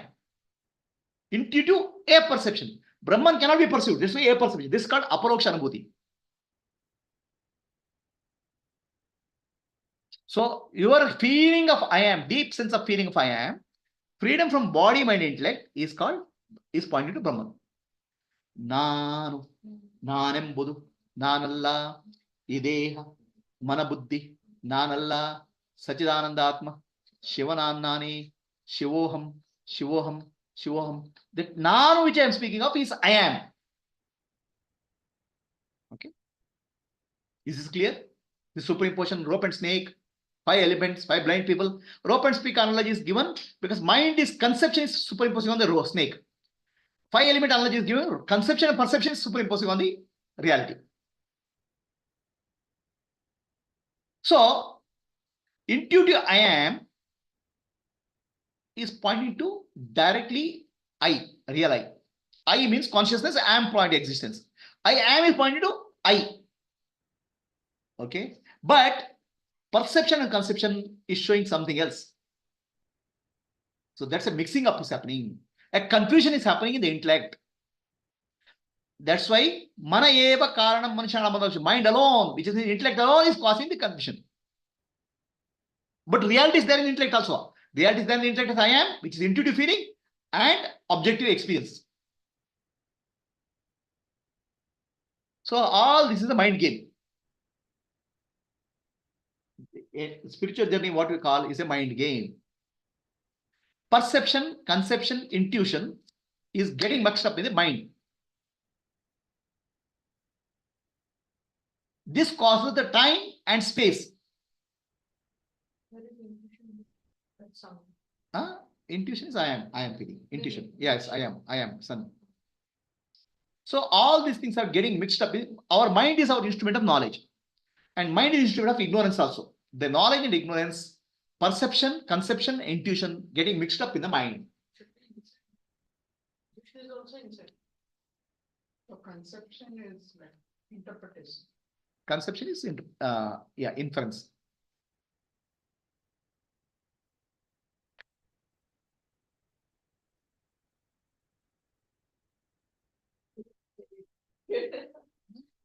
And the intuitive knowledge once it came inside where it came out. Okay. First it was So, is it clear to all? Now, how time and space is created? Okay. Let us understand the creation, appearance of time and space. So, mind, what we call as 4 aspects: manas, buddhi, ahankara, chitta. Please understand, they are not 4 parts. There are 4 functions. So, it is like this. If you go to old day hotel, one person will come, server. Sir, what do you want? Idli, vada, masala dosa, sambar, chutney. So, masala dosa. So then, thank you, sir. He'll go inside. 1 masala dosa. Then he only becomes the cook and puts the masala dosa. Then he comes back. Server, sir, masala dosa. Then he becomes, sir, bill payment. He goes and sits in the bill counter. The same guy is playing 4 roles. The same consciousness is playing 4 roles. That's called mind. He makes it eat those also. So, it is same consciousness playing the 4 roles consecutively. They are not parallel also, parallel processing also. That's why everything is happening now. So, sensation happening, then it takes the role of chitta, memory, then it takes the role of ahankara, then it takes the manas and buddhi. So, manas means it receives the input from the outer organs.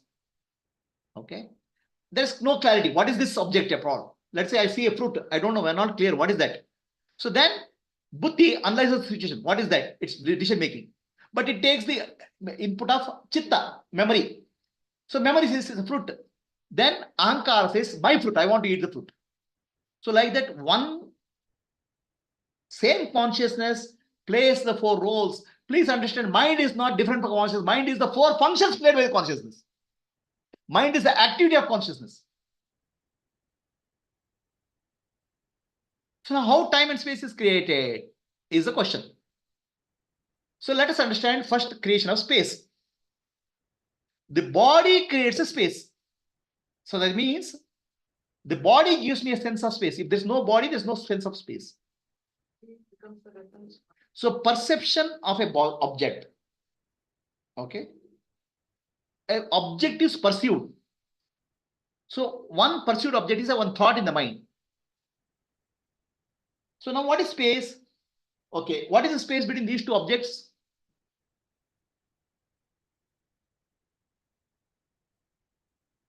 So how much is the space between my 2 hands?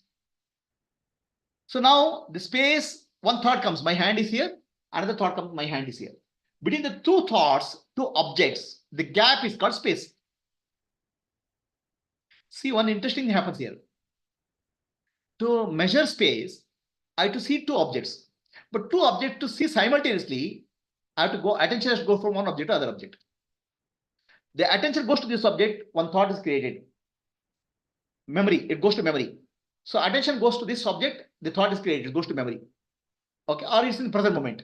So the present moment, this hand is compared to the thought in the past moment. That is called space. So everything is now only in the present moment, only one hand is there, the other hand is not there, other hand is a memory. The impression in the memory creates with the present moment experience called space. We hold it close together like this, you can see both at the same time. If you hold it close together at the same time, the brain processes this here, this here. Brain, to process space, it has to recognize 2 objects. Recognition to objects happens one by one. So space is gap between 2 thoughts. Memory is the one which creates a sense of space. Because one object is taken from here, perception, another object is taken from memory. And what is object taken from memory is not there, because present moment is only reality. So space is mithya, unreal. Now mithya concept is brought for you to teach it. Whatever you are seeing is not real. Maya is already projection.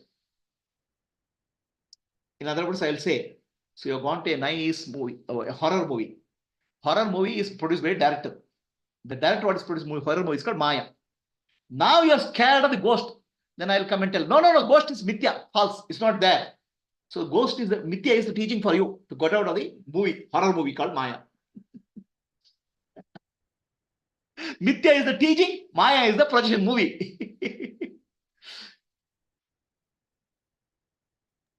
Prabhuji, gap between the two thoughts is time, right? I heard. We'll come back. Come to that, right? First is space is also gap between the two objects. Correct now? No, you said No. between the Listen carefully. I'm going to come to space. Okay. Gap between two objects is called space. Now, what is the difference between space and time? Gap between two objects happens now. Yes. Okay, but one object is thought, other object is a thought. So between two thoughts, the gap between two thoughts in the now is called space. Okay. All right.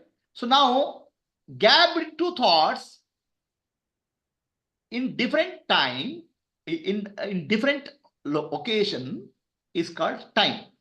So I saw a sunrise. One Events, gap between two events. I saw one sunrise in the morning. Okay. Then evening I saw sunset. Then I say 8 hours have passed. Sunrise is a thought. Sunset is a thought. Two events I am measuring, and gap between two events I am calling space, time. Okay. Right. So let us take a little bit more clarity. Right. What is the difference in space and time? Space is gap between two objects. Objects are perceived. Correct. Yes. The space is gap between two events. Events are conceived. Memory in the memory.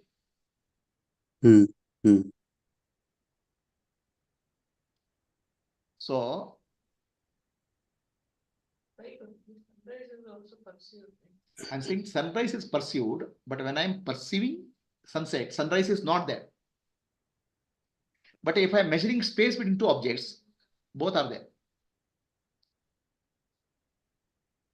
Both are there in the field of awareness, but measurement takes the attention.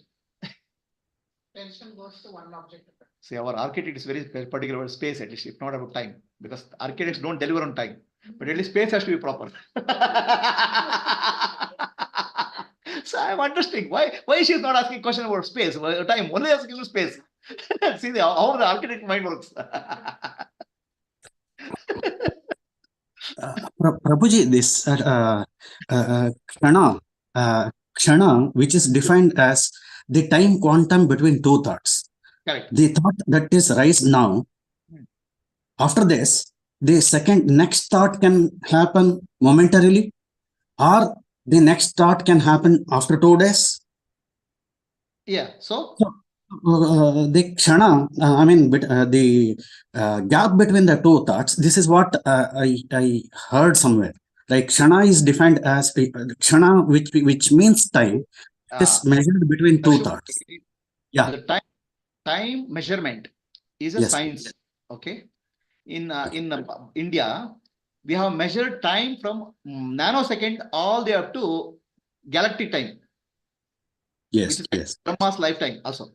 So there is a scale. For that, each definition they have given. Yes. Okay. So that's actually in the relative domain in the world. Yeah. Let's not get into that. First, understand time is mithya. Right now, the purpose is to understand time is mithya and space is mithya. We are not converting into measurement. All measurements are mithya. Okay, got it. Measurements are useful, but they are mithya, unreal. Yes. Right? So your question is the domain of mithya. Right now, that's not the topic of discussion. Topic of discussion is how time is mithya. Okay, Prabhuji. Okay, thank you. Kshana, yoga, or what is it? Kshana, then kalpa, all these things are time scale. Yes. Right? Yes. When already in the domain of Maya, we are trying to understand what is causing the Maya. Okay, she got it. Thank you. So then causation means what? Cause and effect. I did something, now result has happened. We are trying to relate two events. Okay? Simple. Yes. I ate a fruit, my stomach is full.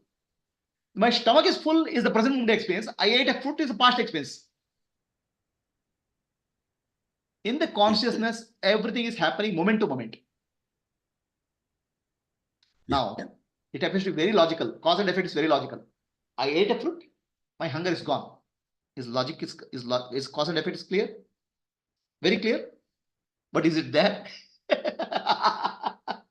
One who ate the fruit is the body. The body after eating the fruit has changed completely. Another body is there. Who ate the fruit? But it has changed, right? As you said. Half an hour before your body had 1 billion cells. In next 10 minutes after you ate the fruit, 100 million cells have died, 200 million cells have been created. Now, who ate the fruit? The cause and effect is there or not?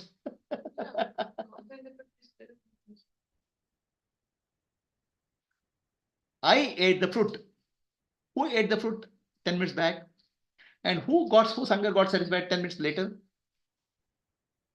What is the cause and what is the effect? The cause and effect we are talking with respect to the task, action, Prabhuji. They're not about the person here. Cause and effect is what you are speaking of, not about person here. What I am saying. It's not the question. One Listen, action is cause and one action is effect. listen carefully. Action and its result. What is the result? Why are you eating fruit? You're talking about the Karma and karma phala we are speaking of. We are speaking of karma phala. Why I ate the fruit? To satisfy my hunger. Phala is hunger. Karma is eating the fruit. Alright? Karma and karma phala is cause and effect. It's called karya karan sambandha. Yeah. I think the seed is the ground, tree is coming. Seed is grown and tree is coming out. Correct now? So that is called cause and effect. Correct now? So is there a cause and effect relationship? And cause and effect is mithya. Why? There is a relation. Seed is Okay. 10 days back, a seed was put in the plant ground. And 15 days later, one plant has come. There's a cause and effect relationship. Correct, no? How do you say that? Because I only planted the tree and I only planted the seed, I only saw the tree coming up. Because there is a common reference is required now. To say the common cause and effect, the common reference is required now. Now I'll ask the question: who planted the seed and who saw the plant? Who planted the seed and who saw the tree coming up? okay, she planted the seed, I saw the plant. She is not she after 1 minute. You are not you 1 minute, because both of you are constantly changing. Prabhuji, Cause cause and effect. events is an event.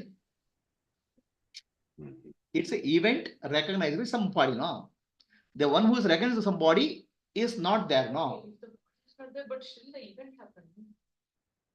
event happened in the now, present moment. You saw the plant in the present moment. Your reference of seed was a past, which is memory.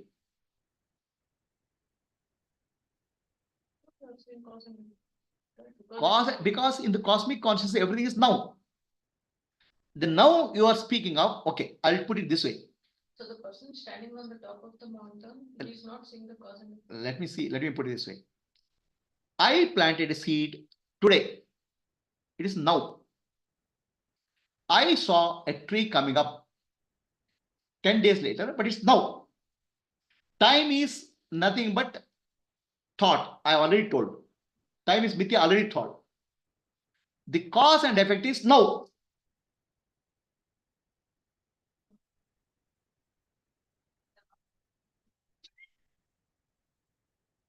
Now the tree also disappears, also dies also.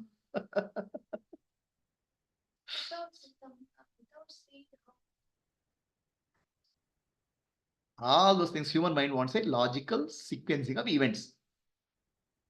Okay. So there is no cause. There is no cause and effect. There is no karma in the universe. But we practically experience cause, effect, time and space. It is in Maya. So Narada married a beautiful girl and had 6 children. Was it real for Narada? Was it real for Narada when he was married and he is living life? Was it real for Vishnu? No. It's all now for Vishnu.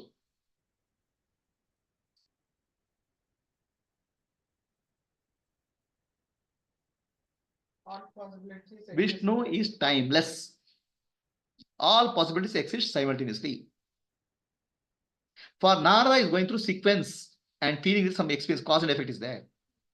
In the cosmos, cause and effect always simultaneous. Everything is simultaneous. All is now. But from our point of view, I'll explain it like this. A seed is planted yesterday. When it's planted yesterday, it was now for me at that time. Okay. A tree has come, which has come now. Then I'm saying seed has become tree now. Right? I'm giving cause and effect.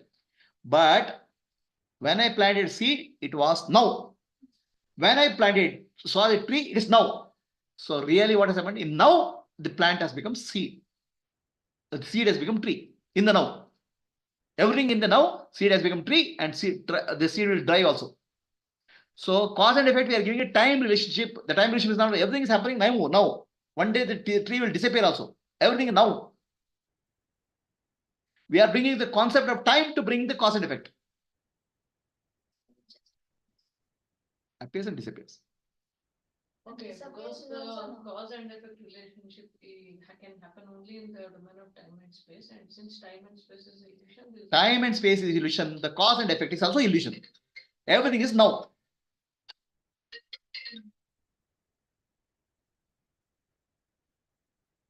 Tension is Guruji, I have a question. Wait. I'll Yeah. come. Okay. I'll just complete this slide. Okay. So cause and effect, time and space, everything is now.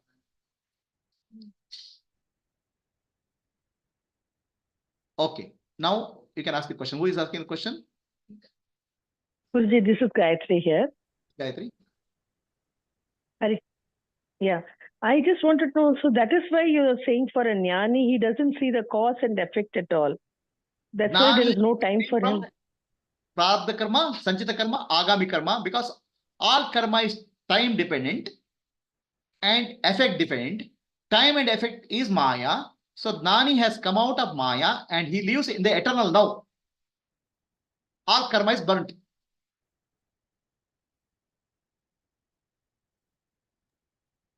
Okay, Guruji. Okay, got it. Right? Right. Karma, time and effect, all these things are a product of Maya, within Maya. The moment you come out of Maya, all of these don't exist. Everything exists simultaneously or everything doesn't exist simultaneously. Everything appears simultaneously, doesn't appear simultaneously. Sorry, not existence. Right? Right, Guruji. Thank you. Anybody has any questions? Any questions on the YouTube? problem is that attention is sequential. Attention is sequential, yes. Attention. So, GR Prabhu, GR is asking a question. Prabhuji Pranam, what is the cause different from the what causes the different physical form from same energy at electron microscope to physical? Is it the translation of the vasanas and samskaras that energy under the electron microscope? See, GR, your question is, what causes atoms appear as electrons or atoms appear as waves, energy, and energy appear as a physical object? So now is it vasana or samskara? See, it is appearing because of the instrument. Now, instrument you want to call as vasana and samskara. Instrument is viewpoint. Viewpoint is vasana and samskara. Fine. It's a viewpoint which changes from causal to subtle to gross.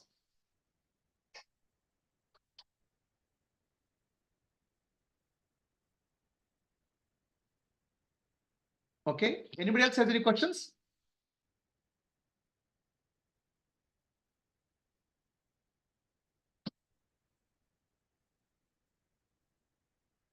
So let us sit silently for meditation for some time. Then we'll give a break for 10 minutes.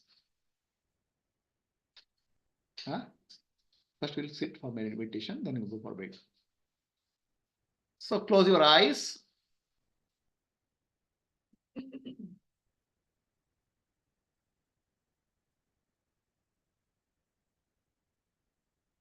Sit silently. The entire universe is an appearance called Maya. Maya means measuring the immeasurable. Our eyes, ears, sense organs are trying to measure the infinity. And that gives rise to error in measurement, gives rise to Maya. What is not there appears to be there. It is like 5 blind men trying to figure out what elephant is. 6 blind men. 6 blind men are 5 sense organs and the mind. One person thinks it's a tail. It is true, but not fully truth. It's an elephant, but it's not. Elephant is not like a rope, but he thinks it's a rope. Another person touches their leg and he says it's a pillar. It's true, but not fully true. Sense organs and mind cannot fully figure out what an elephant is because they are all partial truths. Similarly, all that is there is Brahman.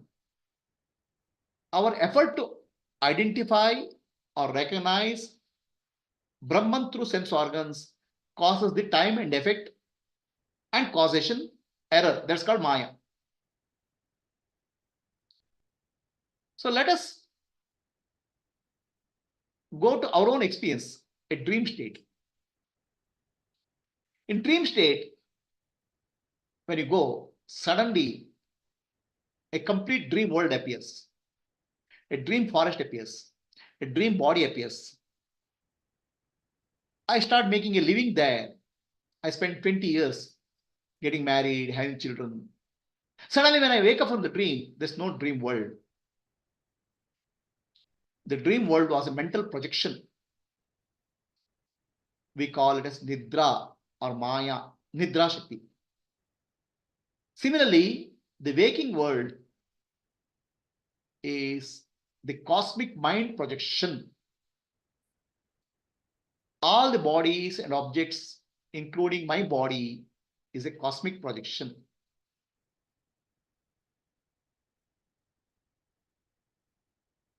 In that projection, we have a sense of time, sense of space, sense of causation. In my dream, I got married and I have 6 children. I was working in some office. There's a cause and effect. But when I wake up, none of them is true. Time is not true. The working and earning salary is not true. They are mithya. Similarly, the waking state is Maya. If I wake up from the waking state, whatever I consider as time, space, and karma or cause and effect is unreal, mithya. What is space? Space is gap between 2 thoughts. When I see 2 objects, each thought is an object, gap between 2 thoughts is considered space in the perceived domain. Similarly, gap between 2 thoughts is called time. I saw a sunrise in the morning, I saw sunrise in the evening. So when I saw sunrise in the evening, I remember sunrise in the morning. Then I think there's a gap. But if in reality, there's no time. When I saw sunrise in the morning, it was now. When I saw sunrise in the evening, it's now. In the now, sunrise and sunset appears. There's no concept of time. Everything appears now. The past, present, and future is in now. So in that sense, time and space are mithya, and karma is mithya. Cause and effect is mithya. Now, the observer, the consciousness, the Atma, the Brahman alone is reality. I am that.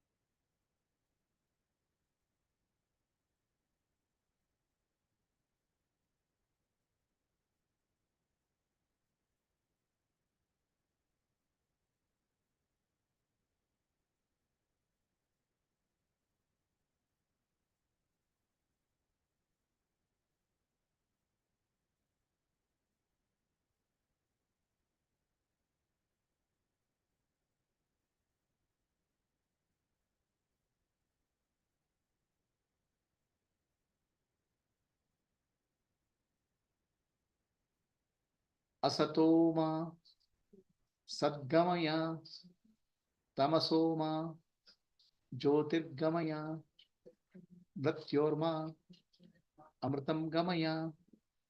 Om Shanti Shanti Shanti Purnamadah Purnamidam Purna Purnamuduchyate Purnasya Purnamadaya Purnamevavashishyate.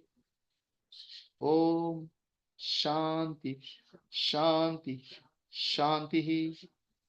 Nanu Nanembudu Nanalla Ideha Manabuddhi Nanalla Sachidanandatma Shivanannani Shivoham Shivoham Shivoham Atmadarshanam Brahmadarshanam Brahmadarshanam Satyadarshanam Antarjyoti Bahirjyoti Pratyak Jyoti Paratpara Jyotireva Jyoti Swayam Jyoti Atma Jyoti Shivosmiham Lokaha Samastaha Sukino Bhavantu Lokaha Samastaha Sukino Bhavantu Lokaha Samastaha Sukino Bhavantu. Harihi Om. Shri Gurubhyo Namaha. Harihi Om. Rub both of your hands, give one to the eyes. Open your eyes. So now who is the guy who is playing a trick here?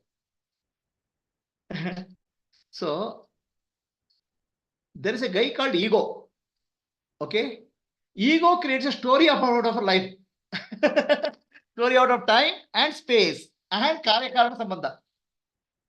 So it takes event 1, takes event 2 in the present moment, event 1 in the past moment. So it creates a story. Something happened. I only planted seed, the tree has come up.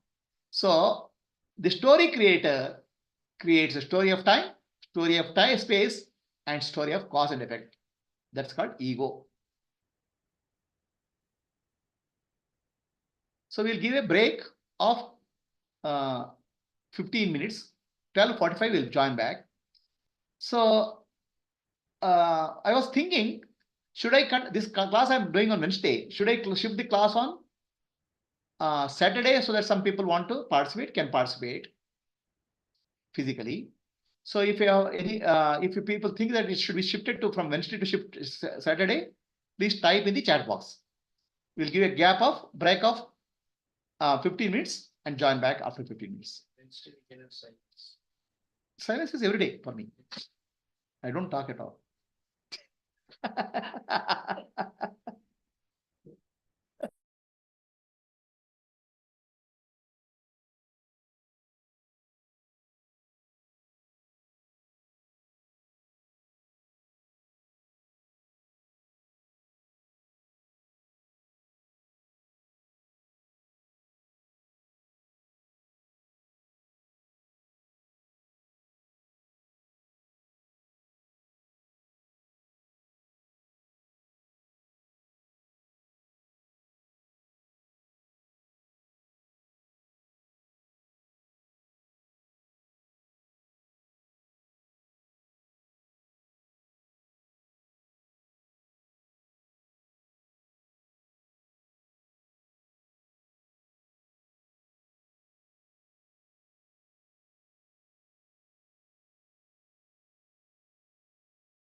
ಏನ್ರಿ Pradeep serious ಆಗ್ಬಿಟ್ಟಿದ್ರ?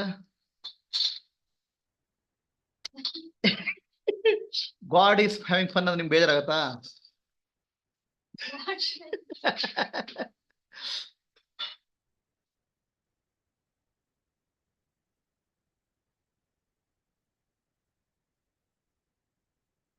Okay, basically people are saying most of the people are ladies who watch. For them weekday is better. Husband and children are so our main customers are them only.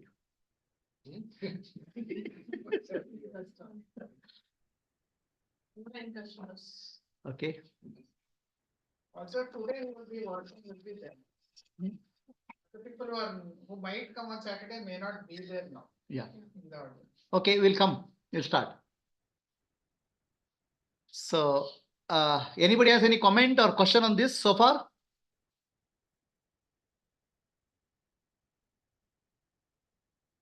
ಯಾರಿಗ ಪ್ರಶ್ನೆ ಇದೆಯಾ? Any questions so far? Prabhuji, question ಇಲ್ಲ, comment. Okay. So this Narayana is Brahman and Vishnu is a dreamer. Narayana is a Parabrahma. Vishnu is the Vishnu is the cosmic dreamer. Cosmic. Narayana is a cosmic dreamer. He is a Parabrahma also. Parabrahma becomes the cosmic dreamer. In his dream, he becomes Vishnu. In his dream, he becomes Vishnu. And he becomes Purnima also. Correct. So, but Purnima has got delusion that that ego is there for Purnima, but not for Vishnu. No, the confusion you have is you think that Purnima has an ego, correct? Haudu. Which is false. Ego has Purnima.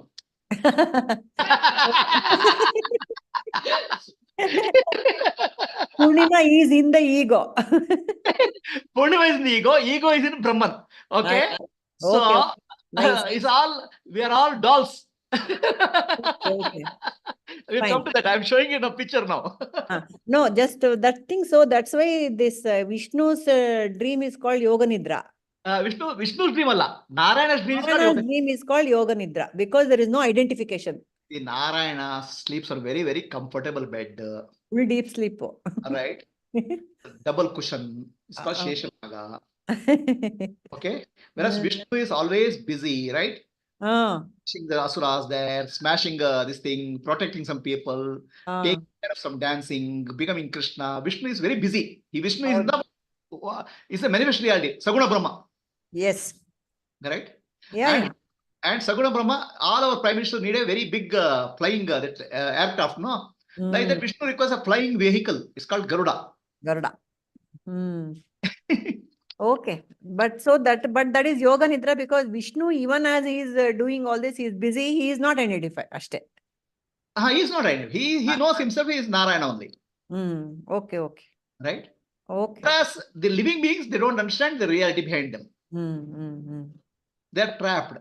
So finally ಅದೇ ಈಗೋನಲ್ಲಿ ಇರೋದು ಈಗೋ ಅಲ್ಲಿ ಇಲ್ದೇ ಇರೋದು ಯಾವ್ದು ಈಗೋನೇ ಇಲ್ಲ ಅಂತಾನೆ ಆಗೋಯ್ತಲ್ಲ ಗುರುಜಿ. ಒಂದೇನಂದ್ರೆ ಇವತ್ತಿನ ಇದ್ರಲ್ಲಿ ತುಂಬಾ ಚೆನ್ನಾಗಿ ನೀವು the way you have presented this the one and only major error which occurs for that is identification where it feels as BMI ಚಿದಾಭಾಸ ಅಂತ ಒಂದ್ ಹೆಸರು, ಆಮೇಲೆ ಡಿಸ್ಐಡೆಂಟಿಫಿಕೇಶನ್. ಇಷ್ಟೇ ಆಕ್ಚುಲ್ ಆಗಿ ಎಂಟೈರ್ ಥಿಂಗ್ ಅಲ್ಲಿ. Even when you are explaining that ಹಿರಣ್ಯ ಗರ್ಭ ವಿರಾಟ್ ಅದು ಇದು ಹೇಳೋವಾಗ್ಲೂ even that cosmic mind impression ಆವರಣ why it is not there ಎಲ್ಲಾ ಕಡೆ ಬರ್ತಿರೋದು identification. That is the only one and one thing which we need to always disidentify. Identification is a word called I, right? I. ಎಂಟ್ ಅಂದ್ರೆ building. ಎಂಟರೇ it's called ident. ಏನೇನು I ಎಂಟರೇ Ident appa. Ident. I means I, Parabrahma. Take a dent. Dent. It becomes bent in the form of body and mind. ಗಂಟೆ. ಅದೇ ಚೆನ್ನಾಗಿದೆ. Actually, this is Adhyaropa Apavada alva. And even English word captures that. I dent. ಚೆನ್ನಾಗಿದೆ. Actually, what is Adhyaropa Apavada? You explain all these impossible things and they say no. All that is false. Okay. Indians are cursing English. You are making English divine. English is such a beautiful language. Whichever way we want, we can interpret. Especially Guruji names ಎಲ್ಲ ಇಟ್ಕೊಂಡು ಚೆನ್ನಾಗಿ ಇದ್ ಮಾಡ್ತೀರಾ. ನಮ್ಗೆ ಏನ್ ಕೆಲಸ ಹೇಳಿ ಮತ್ತೆ ನಮ್ಗೊಂದು ಟೈಮ್ ಪಾಸ್ ಬೇಕು ಬೇಡ.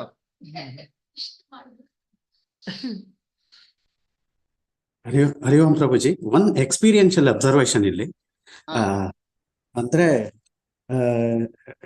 ಎಕ್ಸ್ಪೀರಿಯನ್ಷಿಯಲಿ awareness seems to be zero. You are right. Ask the right question. We are coming to the experience itself now. Okay. Okay. The topic now is experience itself. What is the experience? Okay. Right? Yeah. So you ask the question after this experience. I have a topic called experience here now. After that, you ask this question or make the statement. Okay. So everything is a mind game.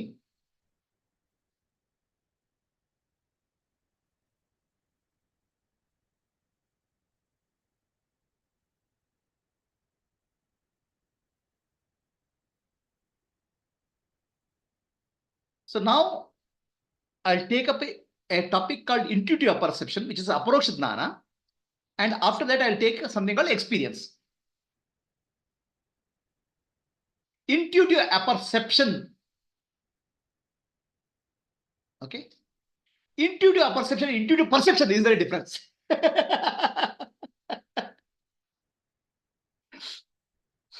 Okay.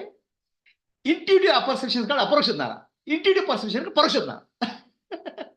Everything has to ultimately has to be intuitively. Ultimately, I am seeing you. You are an object. So, intuitive perception. I am body, intuitive perception. I am mind, available to conception, intuitive conception. I am, intuitive perception, intuitive apperception. Who is that I am? Intuitive apperception. It's called approach dhyana. Ultimately, everything has to be related to I am, no? Somewhere you have to relate to I, no? Otherwise, it's nothing, no meaning.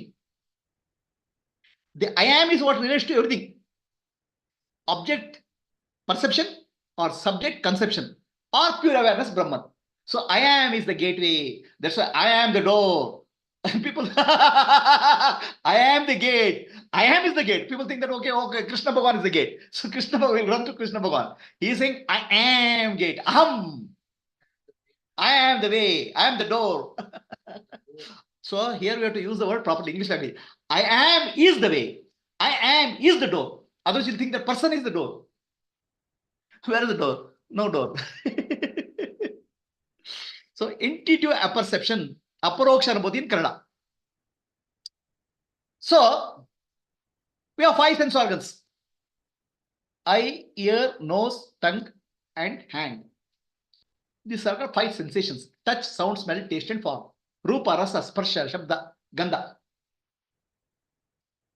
Now, all of them are trying to figure out what is out there.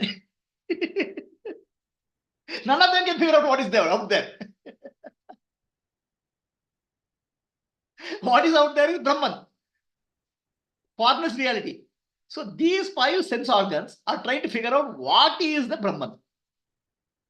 And none of them will agree. Ear says something. Ear says Brahman is sound. Tongue says no, Brahman is taste. Nose says Brahman is smell. And eye says Brahman is form. None of these 5 guys will agree. And they'll report to the mind. And mind will think of imagine something, and out of these 5 senses, mind will imagine somebody. See, can ears agree with the eyes? Ears are sound. Sound is Brahman, Shabda Brahma. Ears will tell something. Eyes will say, no, Brahman is form, Rupa. Then touch. Each of the sense organs will give 5 different reportings. None of them will tell the same thing. It's like 5 blind fellow will tell 5 elements in 5 different ways. One reality fragment version. 6 blind fellows. Then they will come back to mind. Sir, I saw. Ear says I heard sound. Now tongue says, I tasted it. The mind is very smart, as if it's smart. Oh, it's a fruit, it will say. Mind will give a name to the experience. 6 blind fellows are trying to judge out what is there out there. No scientist, nobody can find out what the hell is out there. What is outside, what is inside, nobody can find out. Because Brahman alone is there. And we start as if living, some people are there, something is there.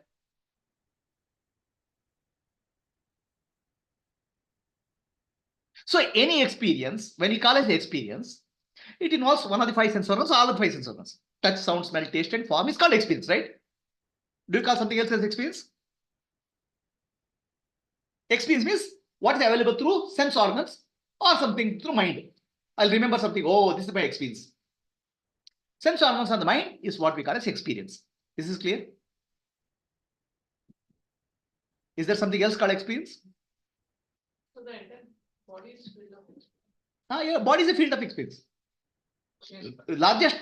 Largest experiencer in our body is skin. Largest sense organ in the body is skin.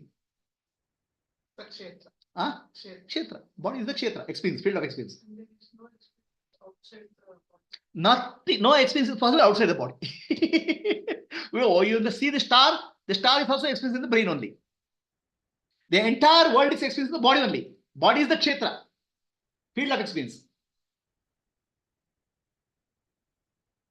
Right? So, in any experience, there's threefold split. Now, here I am speaking of painter. The experience can be one is experience through sense organs or action, the doer.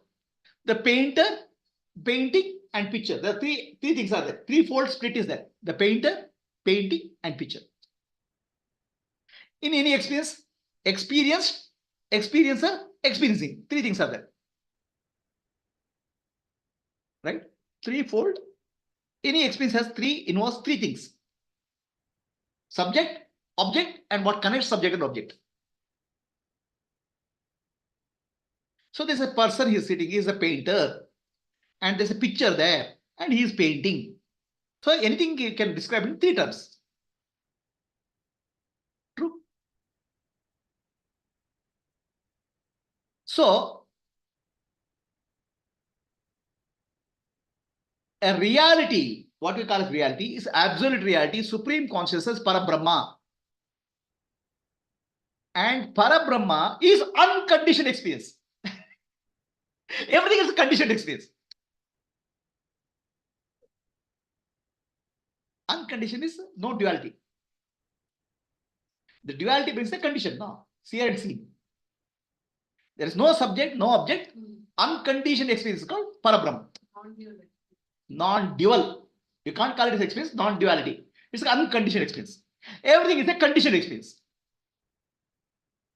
Right? You have to use the same consistent language. Otherwise, you'll say beyond experience, you won't understand. Deep sleep There's- comes under unconditioned. No. Deep sleep also conditioned. As long as I'm sleeping, there's a bliss. It's a, you are coming, there's a sleep is also limited duration from the waker point of view. But in reality, supreme reality, Parabrahma, no time, no space, and no objects. So that we call as an unconditioned experience. Sleep is time limited from the waker point of view. But in sleep itself, you are going through unconditioned experience. That's a different thing. So, Absence is also an experience. That's what you're saying. in unconditioned experience, absence, presence, nothing matters. In sleep, the absence of object is there. A waker says, I had an unconditioned experience in the sleep. Right? So now, our entire life is driven by we. So, you see, now all politicians will say we. Everybody will do like this, big tree. Actually, we means vasanas. So, you see all the political rallies and all people say we, right? Okay. And once some politician says he like this, means I have horns.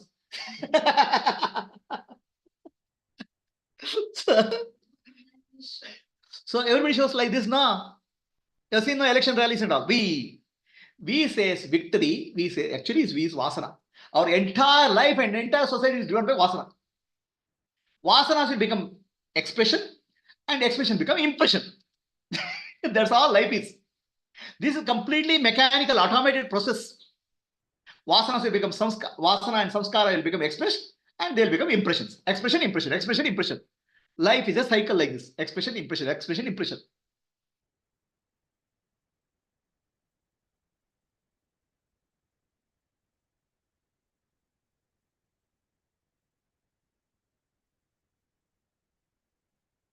So, vasanas, this is Parabrahma, Supreme Reality.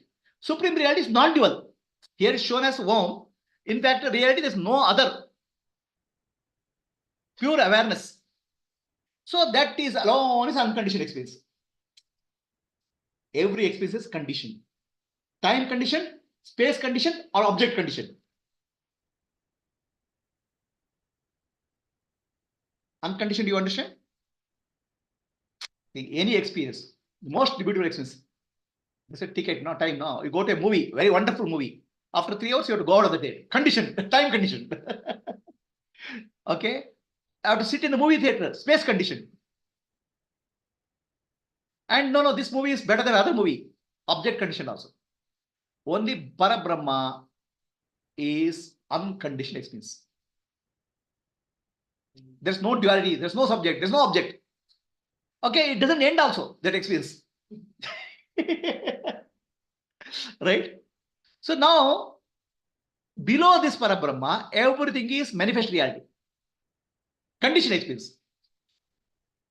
So vasanas are not in the Parabrahma. Vasanas, the entire thing appears in the Saguna Brahma, conditioned reality.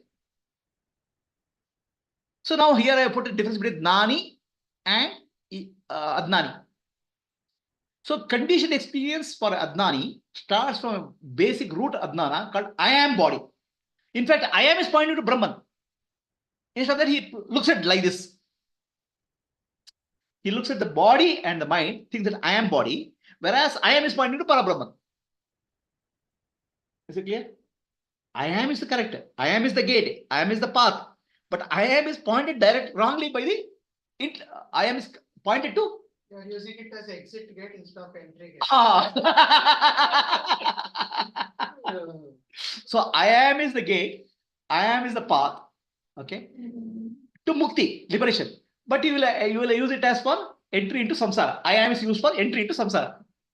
Because you will identify, I am body, I am mind, I am intellect, I am woman, I am husband, I am happy, I am unhappy. I know, I don't know. All those things are coming. Okay. So that is the beginning of conditioned experience. The limit, you are limiting yourself. So now, I am the body, I am the mind, I am the intellect. This is called subject experience. I am the subject. So from I am level itself, it becomes conditioned. I mean, whether you use it for selfishness or logically, but the I am level itself. Yeah, because I am also appears in the waking state. It's a pointer. So it's conditioned. It's a pointer. No, right? Because you kept Nani also in the conditioned. Yeah, because Nani as a Jivan Mukta, he lives with that I am Brahman.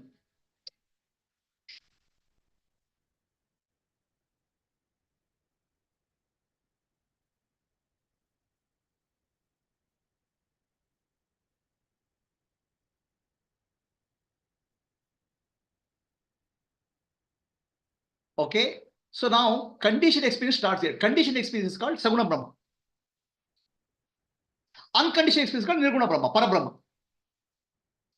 Now, in the conditioned experience, subject and object is there. Subject experience, object experience. Subject is I am the body is a subject experience. I am the mind is a subject experience. I am the intellect is a subject experience. Right? I am the body makes you doer, karta.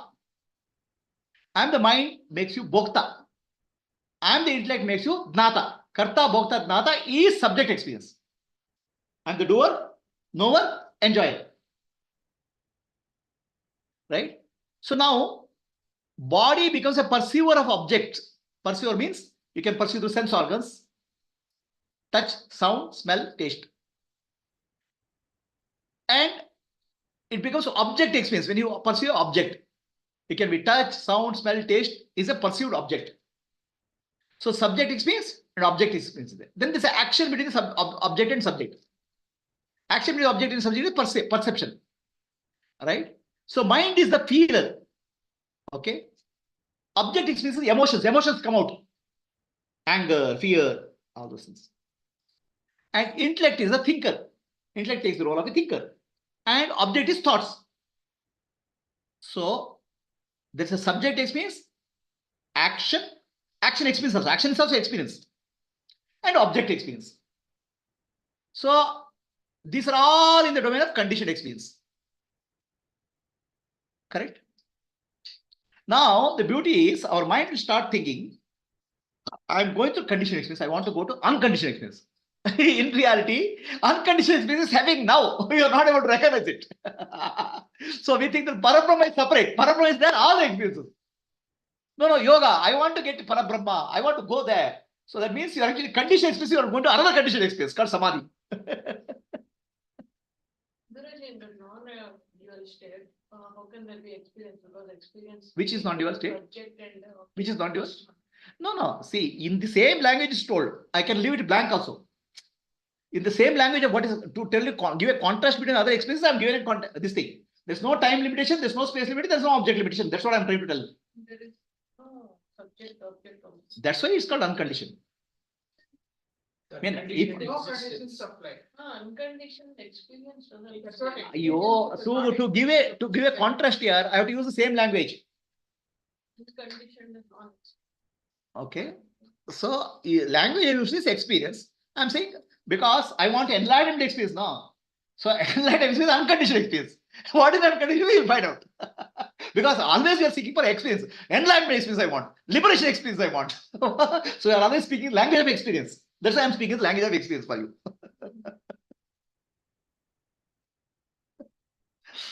Right? So a Gnani is I am body and all his vasanas selfish driven. Adnani. A Gnani, he has a very clarity that I am Brahman. Aham Brahmasmi. Okay? And his vasanas are Loka Kalyana. Why his body is there? Body becomes active, is Loka Kalyana. Both bodies are activated by vasanas only. Gnani is active, body gets activated by Loka Kalyana vasana, whereas Adnan is body activated by selfish vasana. That's all is the difference. The driving force is vasana. That's why you remember this. We. We drives your life. Vasana will drive your life. Gnani's body is driven by Loka Kalyana vasana. Adnan is driven by selfish vasana. Parabrahma is free from all vasanas. Right? So below this, everything is a body and mind and intellect. All these are instruments. And this is the person called, this is actually called I. When you point out this I, who is the I? Nobody is there. Is pure awareness, Brahman, or non-dual. But I is a pointer to the non-dual. I am is a pointer to non-dual.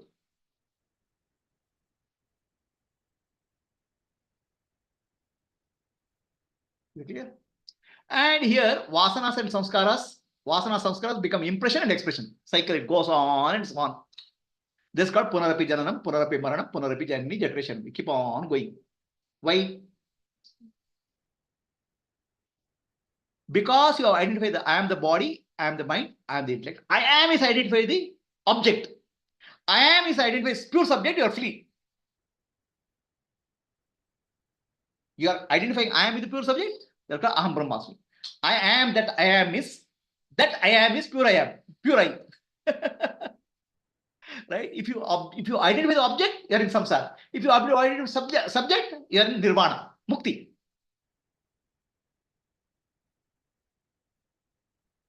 All that is what are you identifying? So you have to be clear. That's all.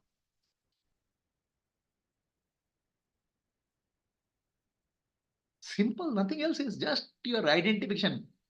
I gets dented is called identification. I without denting is called liberation.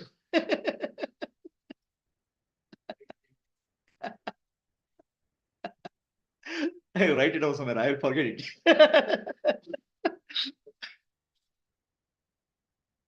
Is it clear? So now, in any experience, there is a triputi. There is a seer, seeing, and seen. This is called threefold split. Drak, drashya, and the connection between Drak and drashya. Right? So this triputi or threefold division, is it real? Is threefold division real?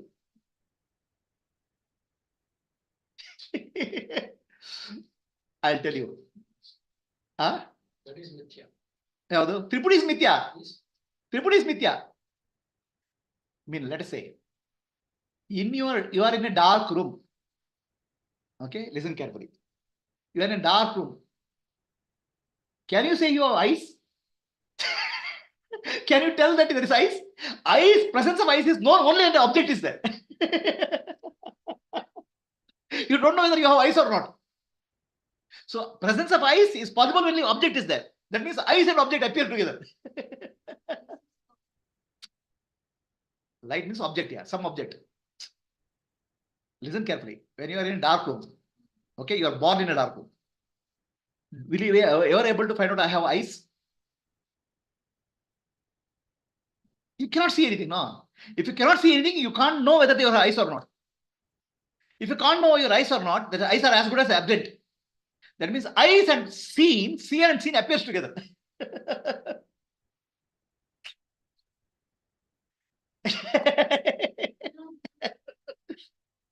See, we'll never be able to separate out the eyes from the object seen. That's true for any sense organ.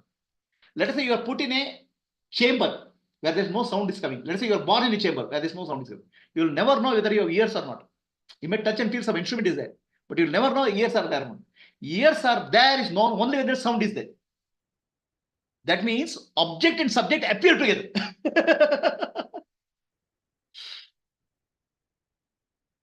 Are you understand? Are you getting what I'm saying?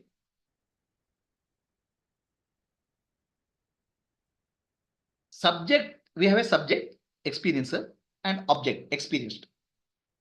If there's no experienced, subject will never know there's a subject. Experience depends on subject and object. So let me go to next step, right?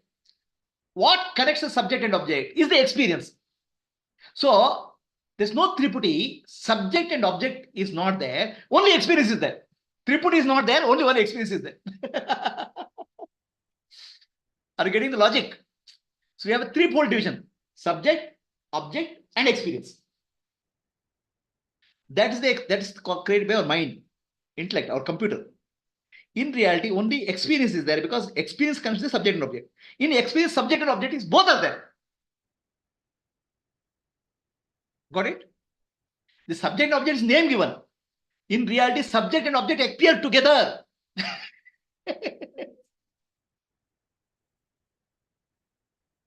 I'm saying, give an example. No, let us say somebody is born in a dark chamber. Will he ever know there is something called eyes? I'm saying, can you have knowledge that there is a subject called I am seer? Is it possible for him? Seer is the subject. For seer to appear, some light has to appear, object has to appear. Then there is an experience called seeing. Then only he knows there is a subject and object. The seeing is the experience which connects the subject and object. In seeing, subject and object both are included.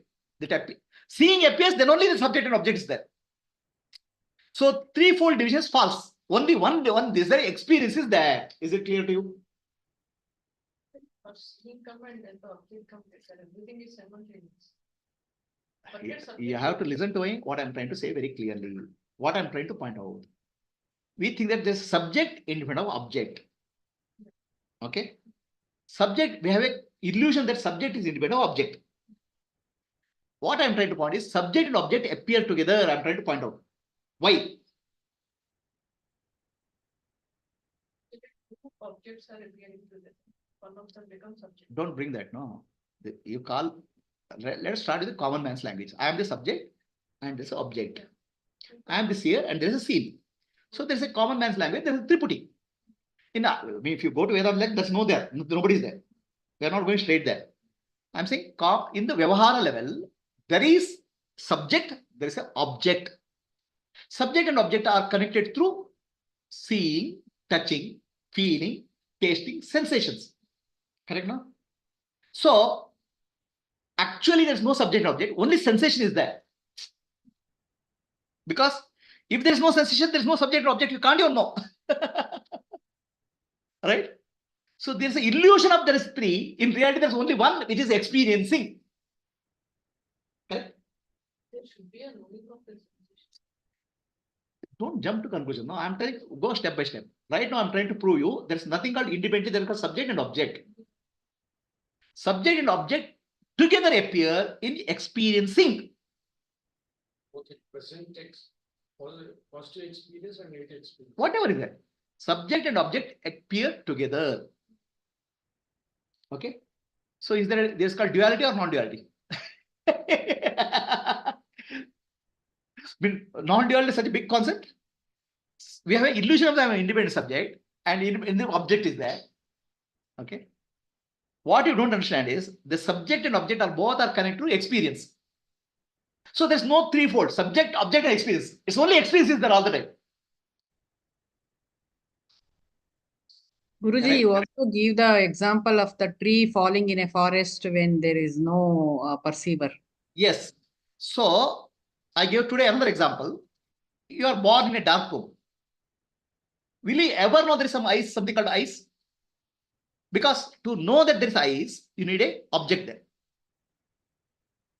You are born in a sealed chamber where sound is not possible. You will never know they have ears or not. Because experience of sound is required. Sound connects to both subject and object. So subject, object, and this thing is not only experience is possible. Is that clear? So then another example. A big tree falls in a forest. Okay, big tree falls in the forest and there's nobody to observe. Did the tree fall?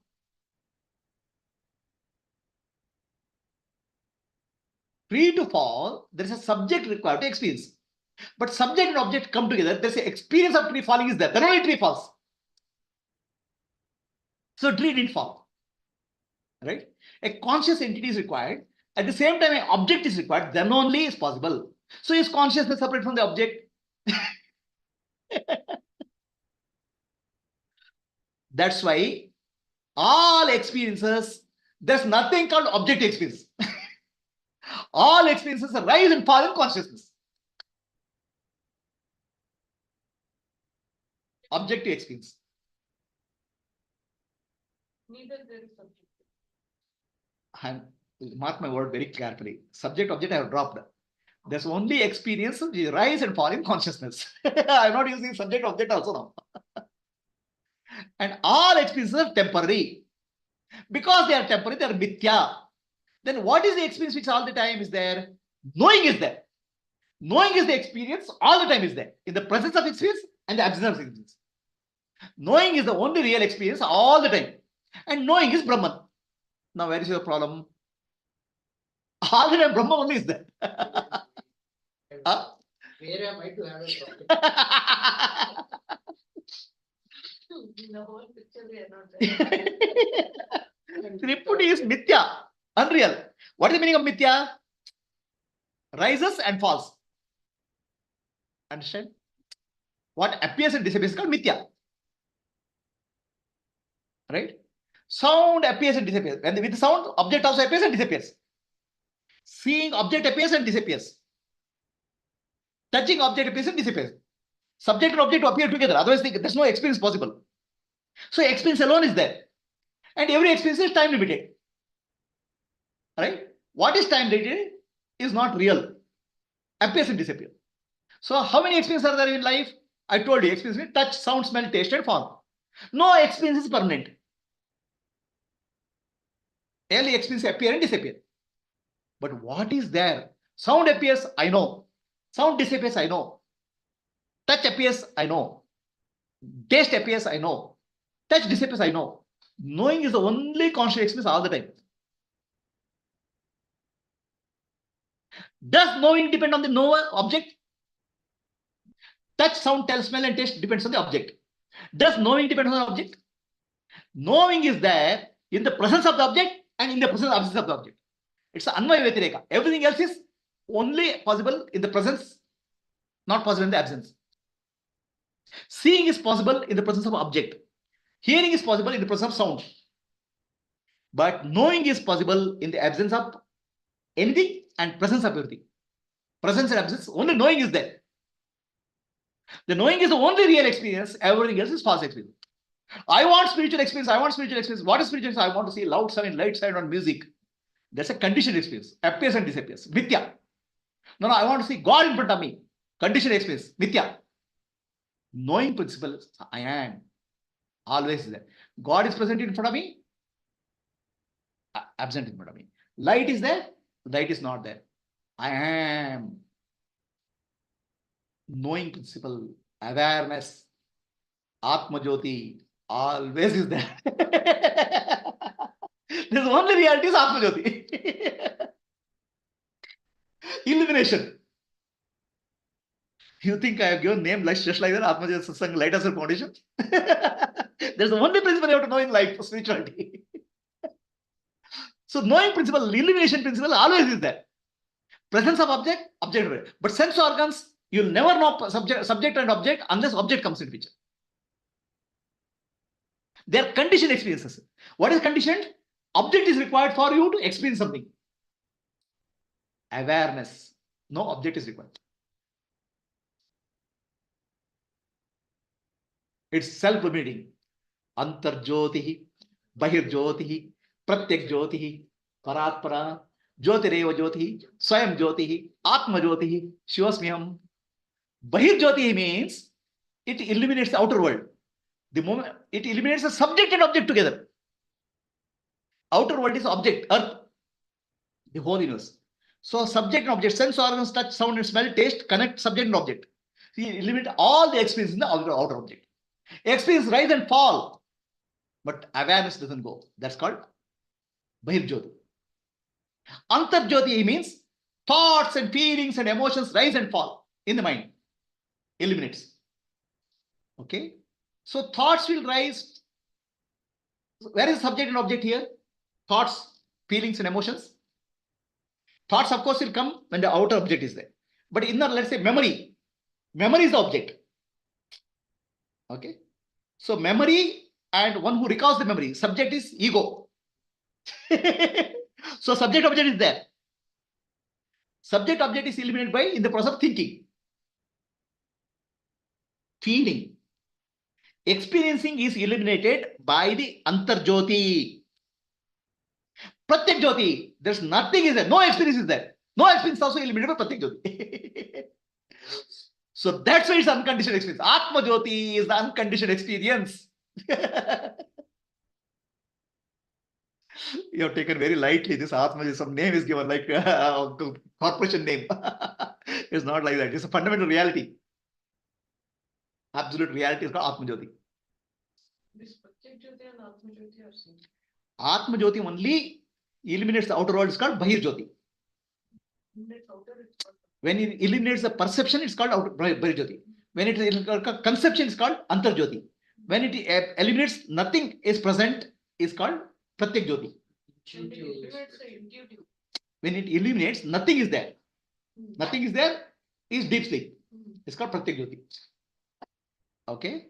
When it illuminates, and that's called Param Jyoti, Paratpara, because it is light beyond all lights, non-physical light. All the physical lights are conditioned. Subject object duality is there.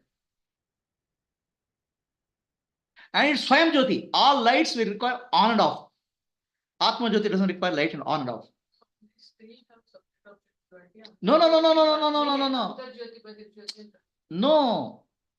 Antar Jyoti, Bahir Jyoti, Pratyak Jyoti, no subject object is there. It always illuminates light.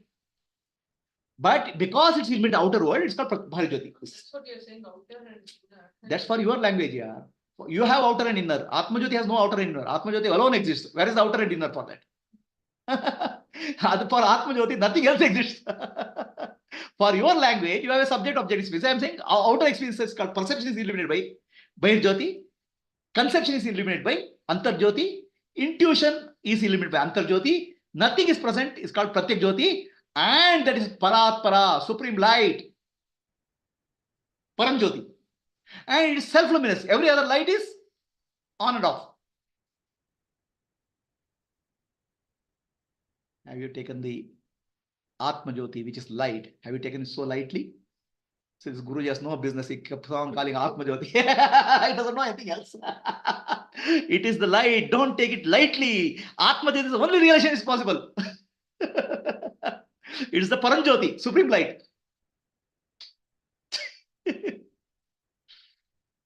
Light of self, foundation you think is an organization. like a corporate. Light of the self is the foundation of life. What it means.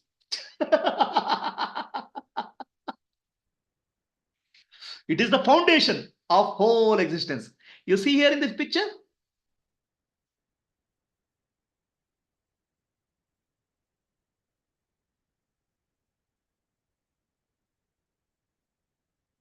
So this light is Atma Jyoti. It is the foundation of all manifest reality.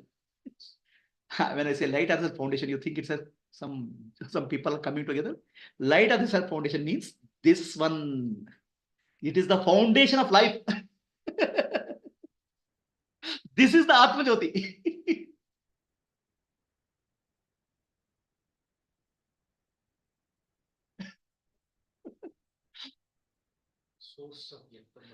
Source of everything. Substratum. Is this clear? So now we'll go to one step further.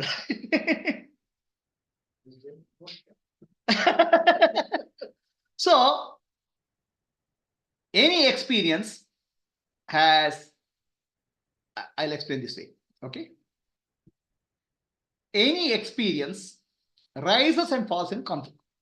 There's no subject and object experience. There's no subject and object. Experience rise and fall. Is it clear? How a wave rises in the ocean and comes back.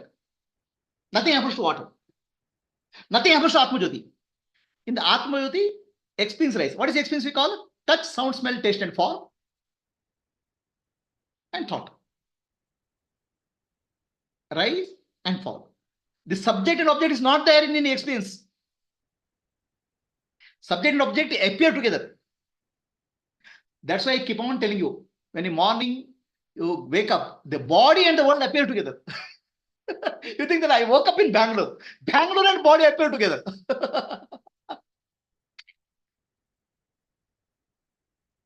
What kind of illusion will you? That's why it said, when Shishya is ready, Guru appears. Shishya and Guru, readiness of Shishya and Guru appearance is simultaneous. It's not that Shishya will find Guru or Guru will find Shishya. When Shishya is ready, Guru and Shishya appear together because that is the relationship appears together. The subject and object are connected through experience. Experience only rises and falls. There's no three-putty, there's no threefold division. Only one thing is there. Experience. All experience are mithya, appearing time. Only experience real satya is awareness. What are you looking for? Enlightened experience. All enlightened experience are mithya. Only experience possible is awareness, knowing principle. That's only satya, and that's all the time is there. How will you get it? In any experience, you have to get it. That's called presence and absence. Anvaya Vyatireka, you have to find what is there. Awareness. That's what is your nature. And a very simple point is called Atma Jyoti. Done. And how I have to find is in the foundation.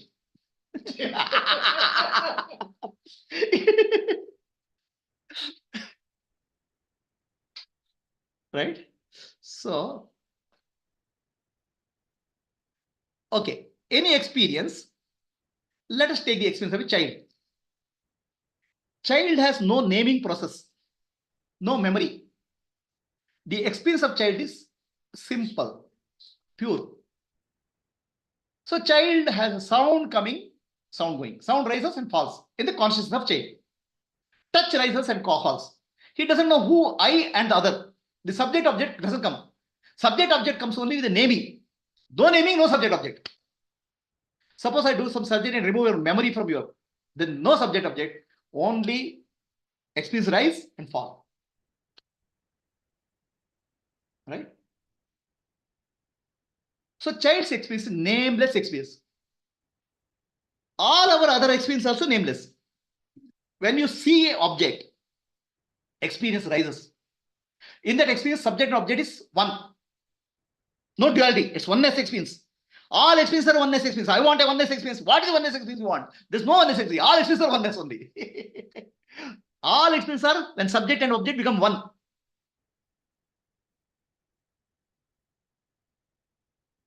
Understand? Your life is only full of oneness experience.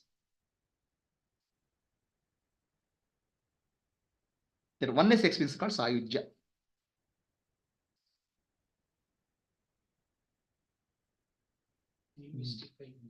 That is called oneness experience called yoga. Moment to moment, your life is yoga only. Yoga means union. When subject and object become one, that is called yoga. Is there any experience in life which is where there is no yoga?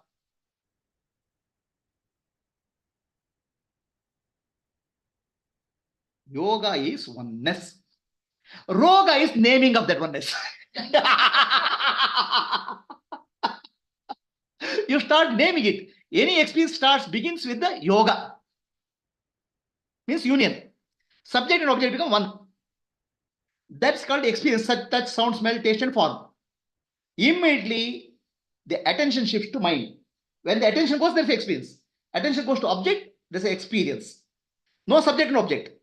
The attention shifts to mind to name that experience, subject and object. So naming cuts the experience. Now, Dondanayaka appears. I only had this experience. Ego comes and claims that I only had the experience.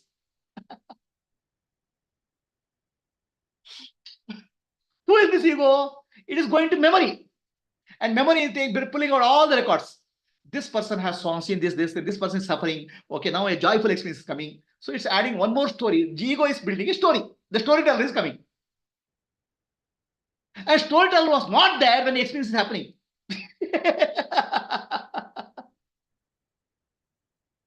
The doer is not there when doing is happening. The thinker is not there when thinking is happening. The seer is not there when seeing is happening. Toucher is not there when touching is happening. Smeller is not there when smelling is happening. Only after that they are coming and claiming. Only claimer comes after that. The claimer is the ego. What kind of false life we are living?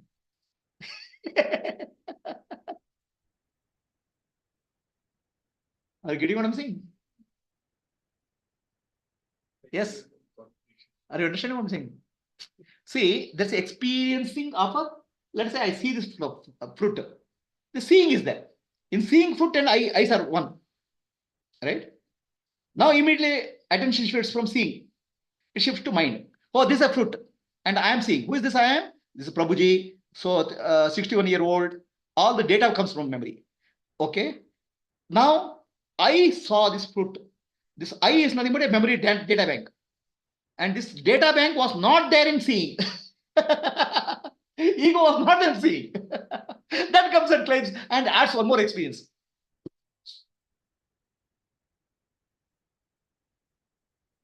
So you want to collect experience in all of your life. You want to collect enlightenment experience also. What nonsense is this? Enlightenment experience is not another collection.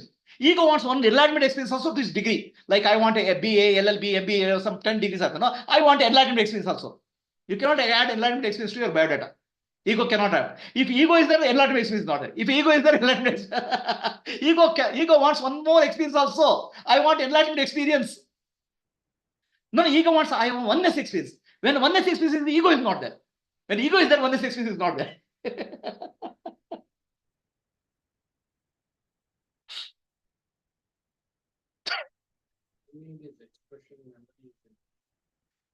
Memory is the impression. Naming is the expression.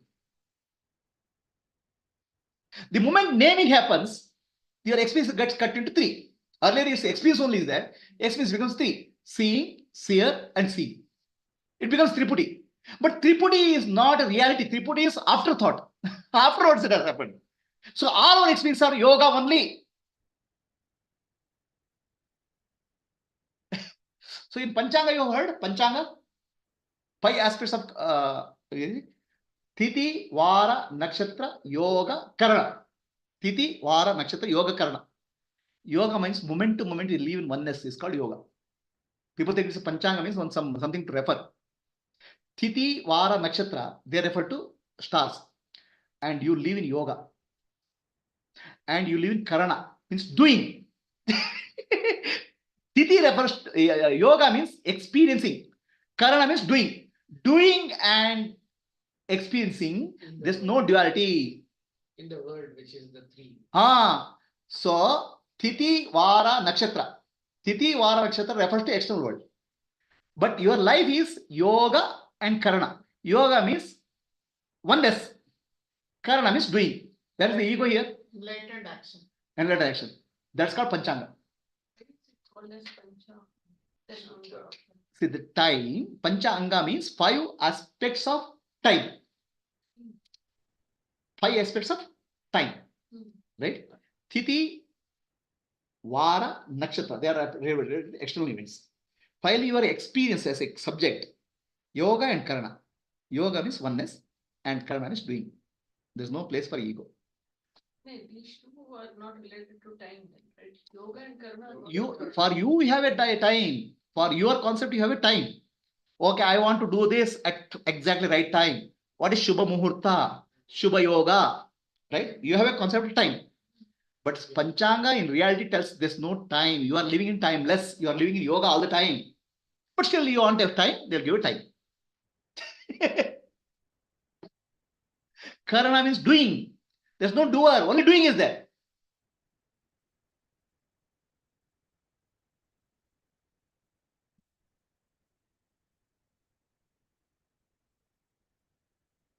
So Panchanga, for enlightened being, yoga and karana is life. That's why our Dasa said, Purna Dasa, Indina Dinave Shubha Dinavu, Indina Nakshatra Shubha Nakshatra, Indina Vara Shubha Vara. Now is called yoga. And do karana. So there is chanting God's name, ultimately understanding my own reality. Yoga and karana is now. But now you have a sense of time. Then you will tell, okay, this is the right muhurta, this is the right time. See how evolved their civilization is.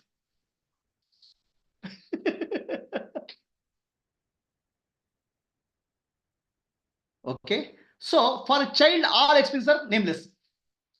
For an adult, all experiences are before the experience happens, the naming is done.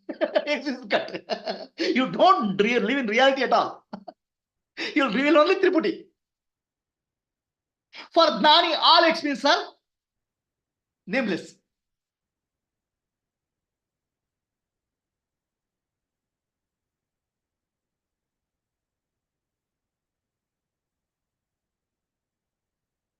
So basically, for a child, only nameless experience is there. There is no naming. There is no Triputi. Are we clear? For a Gnani, there is no Triputi. There is only experience. There is no experiencer, there is no doer, there is no thinker, there is no knower. The knower, thinker, doer, enjoyer, karta, bhokta, gnata is naming, but there's nobody. Like ocean, wave is rising and falling. Who is there to do somebody? It's just rising and falling. Only I there. No, I is there everywhere. I am and I. No, I'm saying that I is eliminating all the people. Gnani, Adnani and the child. Oh. Right? So pure awareness, Brahman, Atma Jyoti, is eliminating all Adnani, Dnani and child. So, but problem happens in a Adnani. What's happening here? The I am sense is there. Okay? I am is really pointing to I. But our supercomputer called brain is mixing up the I am with the perception and conception knowledge. Our intellect is mixing up. Okay? Otherwise, nothing is happening. There is no subject and object duality at all. That duality is created by computer because it's limitation. It can do only one process, one step at a time. That's why I said the Antakarana, what is called Manas, Buddhi, Ahankar, Chitta, they operate one step at a time. It's a single processing, it's single tasking. That single tasking is creating confusion of time. It's not multiple tasking, multitasking. One thing at a time. It's not simultaneous, you mean? It's not simultaneous. So that's where the sense of duality is created. So when I'm thinking, my intellect is not working. When my intellect is working, I'm no more thinking. See, when you are experiencing sound, okay, attention is experiencing. Attention shifts to experience, memory, experiencing stops. Memory comes into picture. So now, memory comes into picture, intellect, next it becomes intellect, decision maker. So, only one guy is there. I gave the example of hotel Mani, no? Hotel guy, server. So same guy is playing multiple roles. Each role he will forget his other role.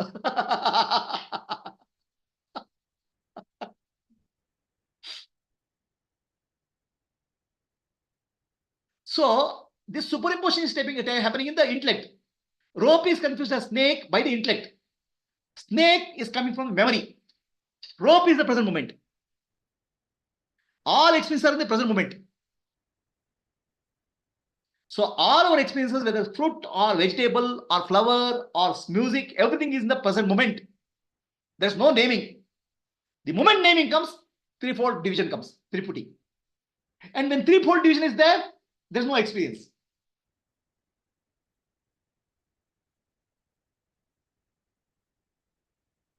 So experience is mithya and threefold division is mithya. Only satya is awareness.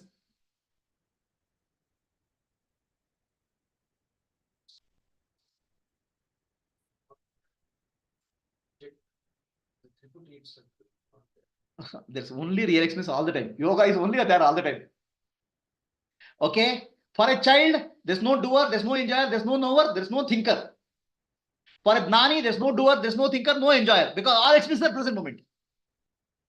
For Adnani, there's a doer, thinker, enjoyer, sufferer. Everything is there. And none of them are real.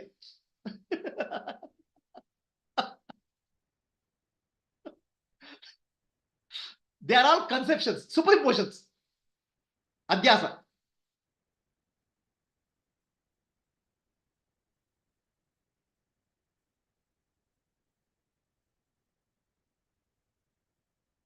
So all experiences rise in the ocean of consciousness. They rise and fall like waves rise and fall. There's no doer, there's no knower, there's no enjoyer, the knower, doer, enjoyer is coming because the mind, naming. A child has no naming. It's only the child is programmed to do the naming later by the society.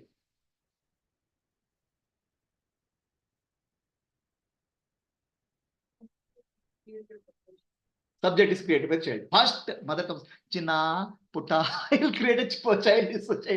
Name is given. We can't tolerate the nameless child. So within 11 days, we have to give a name to the child. Somehow we have to bring it to the world. He is in Paraparam Loka. Child is in supreme reality, pure awareness. You can't tolerate that. You have to bring it to give a name to the child.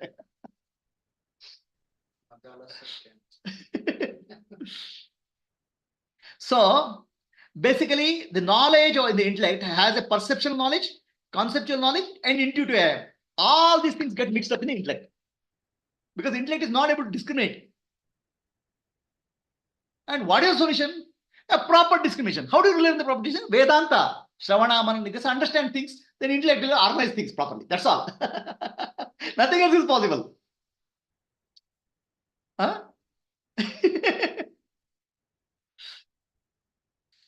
I am body, mind, intellect. Because of this ignorance, mix up. You feel I am the body, I am the mind, intellect. I seek eternal life. Deep inside you feel, I am feels that, oh, I am eternal. Who is the I am? Brahman only. Ishvara only. Who is seeking liberation?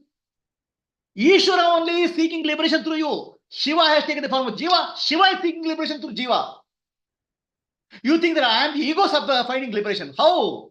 What stupidity. Ego doesn't exist. Ego has no real existence. Ego is based on the memory only.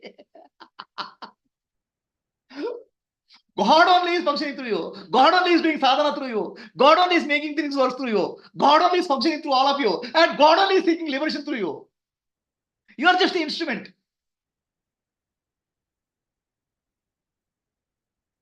Deep inside, Vedanta. That statement is very good. Saying is Vedanta is nothing but organization of Veda within. Vedanta. Right? But ultimately, the confusion is happening in the intellect. So clearly understand what is what. You are free. Mix up is separate out. And one who is able to separate and mix out very clearly is called Paramahamsa. One who gets mixed up is called Hamsa, Jiva.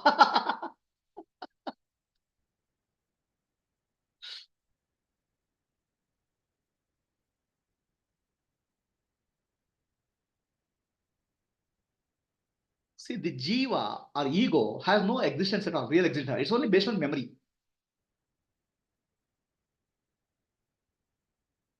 See, a storybook is there. Some storybook. Okay, this is a storybook. The storybook has a big story. It's not alive. It's just a recording. Okay. Ego is nothing but a story. Past story and future story. When Chidavasa or conscious entity identifies that, it thinks I am the story. The story has no meaning, no value. And who is the Chidavasa? It's nothing but Shiva only taking the form of Jiva. Shiva only has appeared as Jiva. So who is seeking liberation? Oh, I am a person is seeking liberation. Person is just an instrument, a dabba, a tool. Who is seeking liberation? It is the Jiva. It's Shiva in the form of Jiva seeking liberation. That's why Sri Shankara says, Jivo Brahmaiv Naparaha. No, I am ego. How can I think of liberation? How can ego think of liberation? Ego is not there. Ego is just a memory record. In the present moment, Jiva is Shiva. The moment you bring memory, you become ego. Jiva, Shiva, Shiva.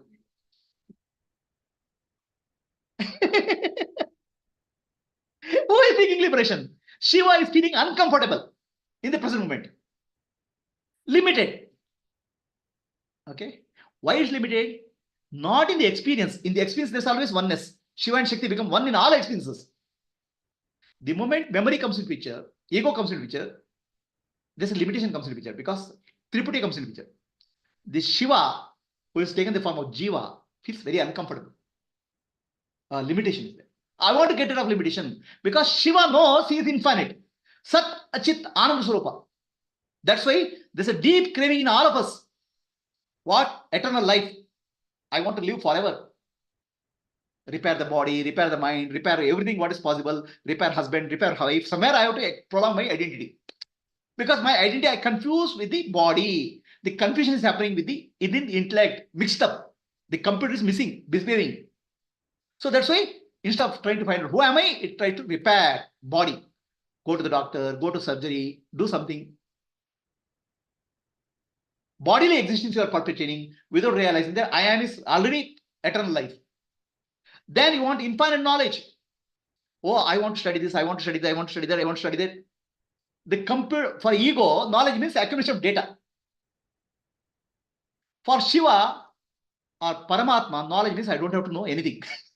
Because everything is all Atma only. Any knowledge is limited. So I am infinite. I have nothing to know. Is infinite knowledge. So that we are seeking for infinite knowledge, but we think that by acquiring 10 degrees, reading 10,000 books, I'll become more knowledge. Doesn't work. That's the trick of the ego. For ego, knowledge means reading, accumulation. For Brahman, knowledge means there's nothing else. Nothing else is there. What do I have to know? Nothing. That's called Sarvadnatva. But we have a concept of Sarvadnatva means, oh, he knows everything. In fact, he knows nothing is called Sarvadnatva. Then we have a concept of bliss, Ananda. I'm unhappy because I'm limited. My nature is Ananda. So I seek on constantly seeking happiness. And all happiness comes to getting something, subject. Yes, getting something is subject, object becomes one. But happiness doesn't come from objects. It becomes yoga. If you are able to experience moment to moment like a child, then you are always in ecstasy. Are you able to do that? Or you fall back on memory, bring Tripudi. So Sat Chit Ananda is deep intuitive knowledge for all of us. But we are seeking the outer world, which is Mithya. So you are Brahman, you know deep intuitively. That's why you are seeking. And who is seeking? Shiva only is seeking.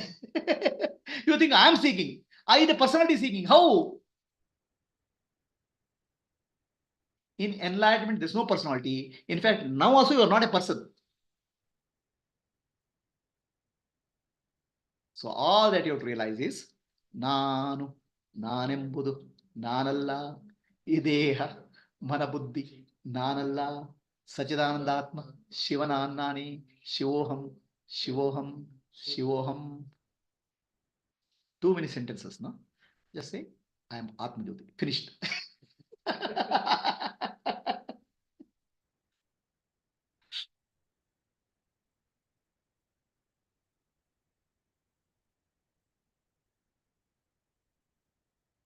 So, Jnana Yoga means everything is getting mixed up. Conceptual, perceptual, and intuitive knowledge is getting mixed up. So, if you separate out clearly what is intuitive knowledge and what is source of intuitive knowledge, you are done. So, I want samadhi. That's again another craving of the ego. I want to accumulate experience called samadhi. What does this Atma Jyoti want? Nothing. What samadhi?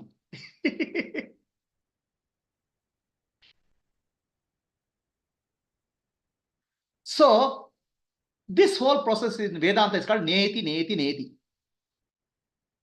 By describing what is not, what is manifest. Manifest is all conditioned. Time, space, and object is a condition. Brahman is unconditioned. Neti, Neti, unconditioned. That doesn't mean the Brahman doesn't exist. Brahman exists, is the only existence possible. Pure existence. So, that's where I call it witnessing. If I'm able to see what's there, is neither hot nor cold. Happiness nor happiness or unhappiness. Neither dark nor light. It's neither life or nor death. The Upanishad says, Neti, Neti. That's called Sakshi, the witnessing. You have to use a negative language. No, you are saying Satchidananda Swarupa Brahman, you are saying is not a positive language? No. Satchidananda is also Neti, Neti. Sat means you are denying Brahman is non-existing. Asat you are denying.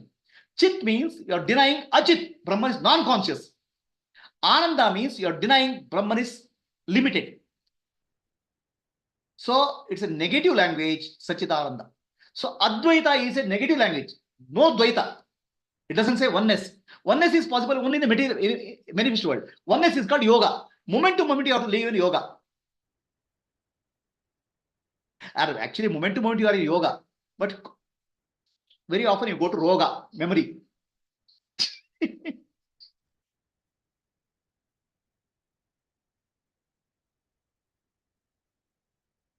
So, shall we meditate for some time? Okay. Anybody has a question so far? After meditation, we'll do a question answer.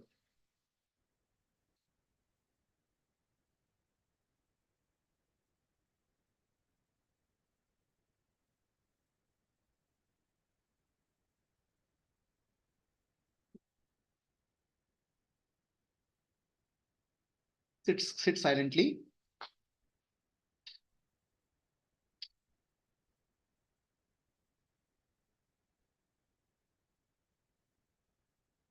When we say experience,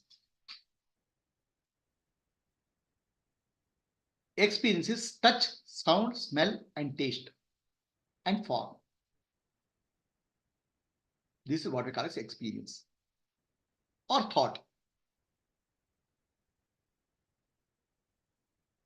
Experience is possible when sense organs come in contact with sense objects. We'll never be able to separate out sense organs and sense objects. If I am in a dark room, I'll never know I have something called eyes. To recognize something called eyes, I need an object. That means the subject and object together is called experience. There is no, we have an illusion that I am a subject in living without an object. Independent of object, I am a subject. The subject and object together appear, and that's called experience. When I wake up in the morning, I think that the world was there. I woke up into the world. In reality, the me called subject, the body, and the world appear together. Similarly, in dream, the dream world and dream body appear together. In any experience, there are threefold division: experiencer, experienced, and experiencing. The subject, object, and experience, threefold division is there. Is it there really? A child has no concept of subject and object. It is only experience.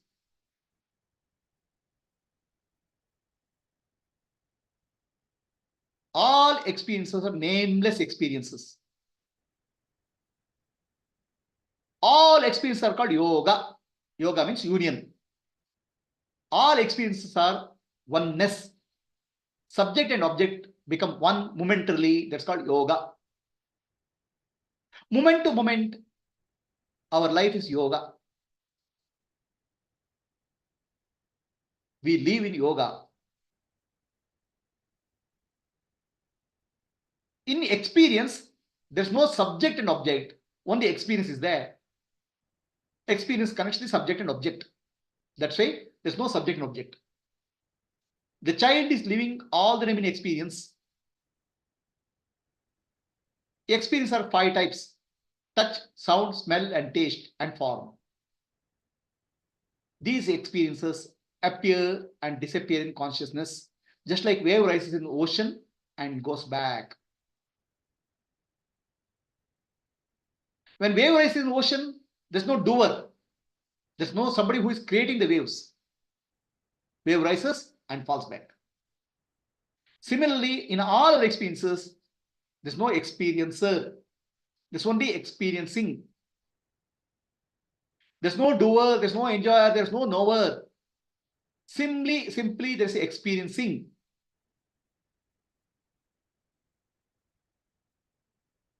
And why the experiencing rises? Experiencing rises because of vasanas and samskaras. They appear as experiences. Experiencing. All experiencing is temporary. Appears and disappears. All experience appears and disappears. Touch appears, disappears. Smell appears, disappears. Taste appears, disappears. What appears and disappears is mithya, unreal. Then what is there all the time is only knowing of the experience. The touch appears, there's knowing there. The touch disappears, there's knowing there. The smell appears, there's knowing there. The smell disappears, there's knowing there. The knowing is the background experience. Knowing is the only experience which is satya. It's all the time is there. All other experience of touching, sound, tasting, smelling, just mithya, appearance and disappears. The experiencer also appears and disappears. When the experiencing is happening, the attention is on the experiencing. The moment attention shifts to memory, the memory records come up. Oh, I am experiencing the subject. With all the old records of memory, become the subject. I become the subject. And a naming is given. I am so and so. And then there's a naming of the object also. And there's the naming of experience also. Now, what we call as one experience has become threefold, triputi: subject, object, and experiencing. Is it real? It's not at all real. Because attention, when it's there experiencing, there's experience. When the attention shifts to memory, there's no experiencing. Only thought is there. And thought claims that I'm experiencing something. The ego comes into picture. Ego is a product of memory. Ego is a storyteller. Ego creates a story of my life and says, I am having this experience.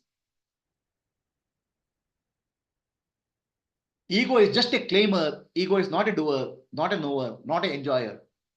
But it claims that I am the doer, I am the knower, I am the enjoyer. Now triputi comes into picture. The moment you claim you are a knower, there's a subject-object duality comes into picture. Otherwise, our life is a yoga. Always oneness. Yoga is not what you do. Yoga is how you live. Oneness is our life. That oneness is called yoga, oneness is called karma, oneness is called bhakti, karma yoga, bhakti yoga, jnana yoga, means moment to moment our life is oneness. But when I find all oneness is mithya, appearing and disappearing. Satya is awareness or knowing, which is always there in the background. And my nature is Satya. This is called Jnana. Yoga and Jnana is a way of life. Jnana is called Mukti. I am that knowing principle. I am that Atma Jyoti. I am the light illuminating the knowing, thinking, doing, feeling, experiencing. Antar Jyotihi, Bahir Jyotihi, Pratyak Jyotihi, Paratpara, Jyotireva Jyotihi, Swayam Jyotihi, Atma Jyotihi, Shivasmiham. One who seeks through your body-mind complex is not a person. One who seeks liberation is not a person. One who sees through your eyes, one who hears through your ears, one who tastes through your tongue, one who smells through your nose, one who feels through your life, feels through your body. That one is called Shiva. Awareness. Shiva has taken the form of Jiva in the form of Chidabhasa in your body. The Jivatma is seeking liberation because deep intuitively I know I am Sachidananda Sarupa. The I am is confused with the memory, thinker, doer, perceiver, experiencer. In reality, I am that I am. I am is pointing to pure I, which is my nature.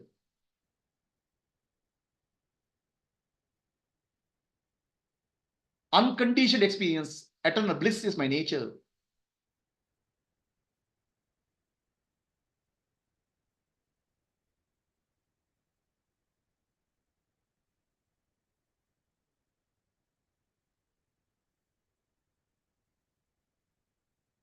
Asatoma, Sadgamaya, Tamasoma, Jyotirgamaya, Mrityorma, Amritam Gamaya.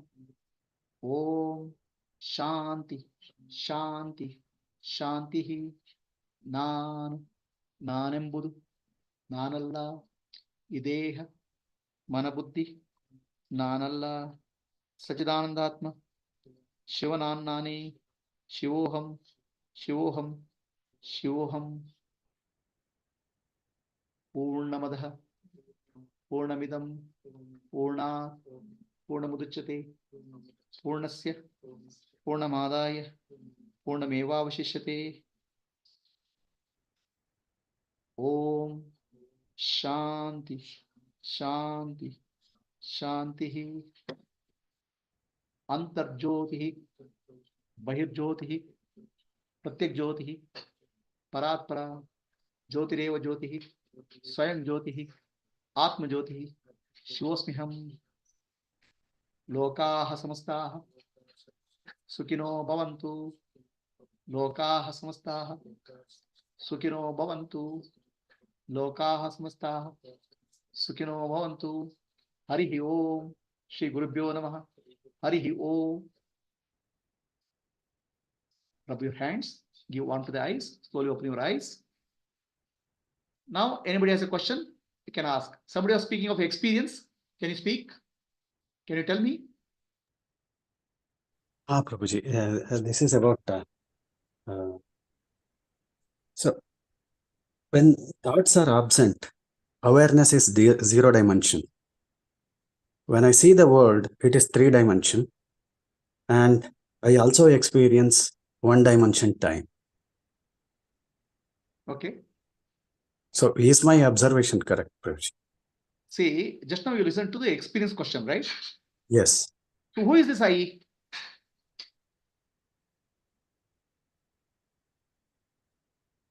Chidabhasa. No.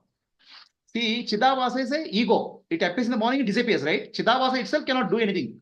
Chidabhasa Yes. plus the Atma, Jivatma can experience something. Correct. Correct, no? Yeah. So now who is that I, you tell me? Identified with. See, one who has identified with the body, mind, intellect called Narsimurti cannot experience anything. Yes, yes, It can yes, claim something, yes. right? You understand why? Because experiencing, when you're happening, experiencer is absent. Correct. Right? Yeah, correct. Experiencer comes after experience by memory. That Yes, memory of Narsimurti, man, husband, father, everything is there in memory. yes, The experiencer never experiences the event. He only claims it. true, true. Who is Got it. that? Ego. Yes, Narsimurti, very simple. You have never experienced anything in life. Real you. yes, One who Prabhuji. claims I experience, you are not you. Now ask the question. What is the question? I got it. I actually I brought in this from the perspective of space and time. No, the space and time is absent in the form of experiencer, the real experiencer. Which is Atma. Correct. That is what I was trying to put it across. Right. In the what is that? With that pure intuitive eye, there is no space and time. This space and time is projected after getting sensation, and this lifeless objects will start playing the story. Correct. Yeah. The space, time, causality, and a personality is a story. Yes. Yes. It's not real. Yes. Experience is real. It's moment to moment, but Yes. it's mithya. It's rising in consciousness and falling in consciousness. There's no Yes. duality there. It's yoga. Yeah. Yeah. Correct? Yeah. You have heard of Yoga Narasimha? Yeah. Yoga Narasimha means that. Yoga means moment to moment life is yoga. Oneness. Yeah. Hmm. And one who experiences neither Nara nor Simha. It's awareness. Hmm. Nara means human body. Simha means mind. Okay? Neither mind nor body is one who experiences that anytime, every time. There's no experiencer, there's no thinker, there's no doer, there's no enjoyer. Only experiencing is happening. Shiva is dancing as Shakti all the time. Yeah. So where are you?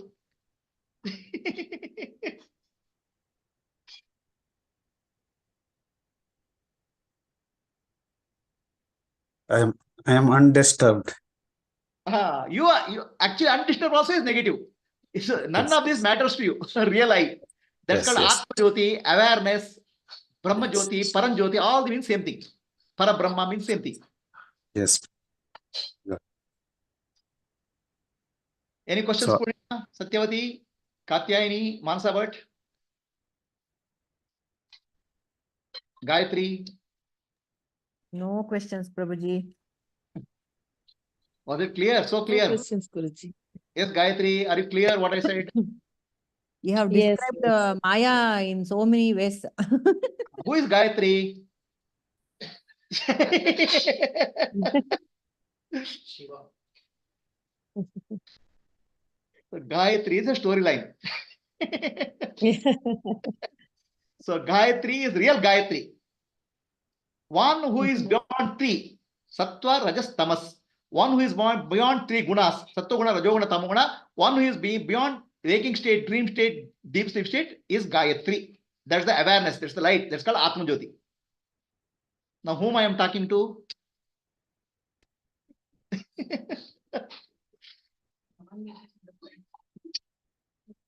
Clear, Guruji, clear. Okay. Vasudha Hegde, ಏನು ಪ್ರಶ್ನೆ ಇದೆಯೇನ್ರಪ್ಪ? ಮಾನಸ Bhat clear ಇದೆ ಗುರುಜಿ, thank you. Clear ಆಗಿದೆಯಾ? ಮಾನಸ ಭಟ್ ಅಂದ್ರೆ ಏನ್ರಪ್ಪ ಅದು? Story line.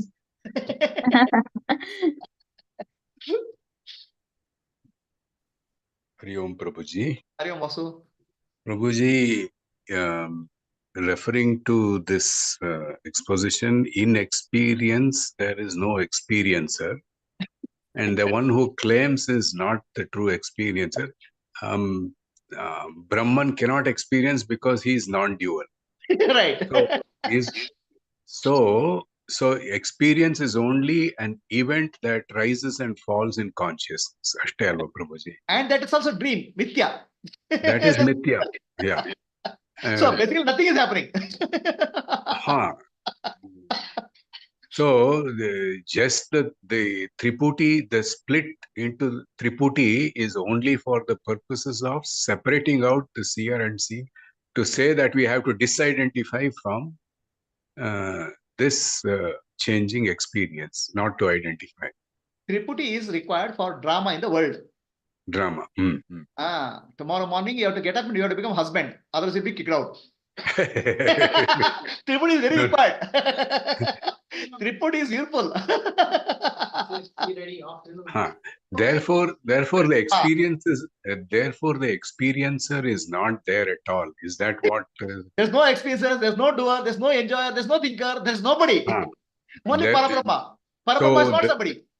The word "there is no experience and doer" is only from the point of view of individual doership, knowership, and experiencership. There is no universal doer. Otherwise, in the universe, things are happening. Everything is happening, appearing. This because vasana and samskara. You can think it's a program. Everything is happening. Okay, and happening through some of it in the universe automatically through Ishvara. What is happening? I'll take next class. That's the next thing. In the next thing in presentation. If you're not ready, hungry for food, I'll give you something. I'll eat your brain. No, I still am trying to grasp the no experiencer. Then I have to take what you said last time. I have to take the position from Brahman's perspective that everything is non-dual. All positions are temporary and mithya. Mithya, okay. Okay, only eternal position is Brahman, Satya. That's called Atma Jyoti. That is called light of the self. That's all. Nothing else. Say I'm doing marketing for Brahman. You're hungry? Stop. Okay, we'll go to next. If there nobody has a question, Mala, any questions?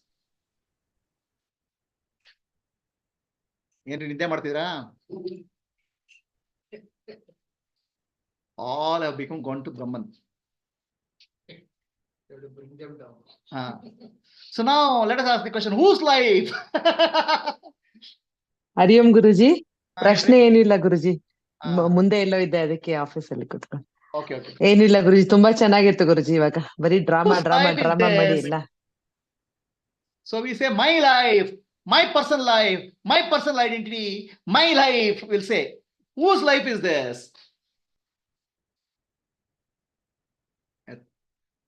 Nobody's. Consciousness, the life of consciousness. We'll find out, right? Whose life are we speaking of? Whose personal life? See, this is my personal issue. This is my personal item. This is my house. This is my husband. This is my children. Whose life is this? Are you speaking of?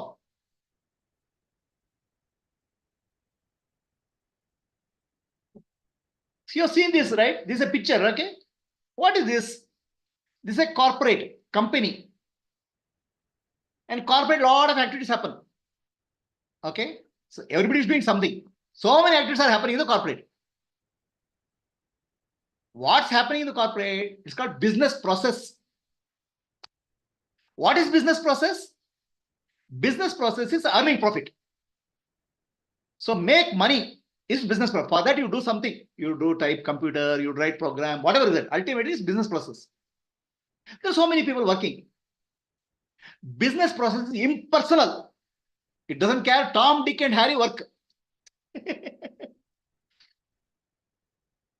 Somebody will sit in the chair, he'll become CEO, tomorrow he will go, another person will come. But the business process will continue. It is not dependent person, it is impersonal. Government is impersonal process. Minister comes, goes. Prime Minister comes, goes. Activities happen. The governance is the process.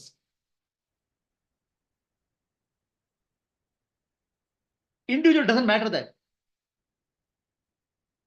So do you understand what is the meaning of process?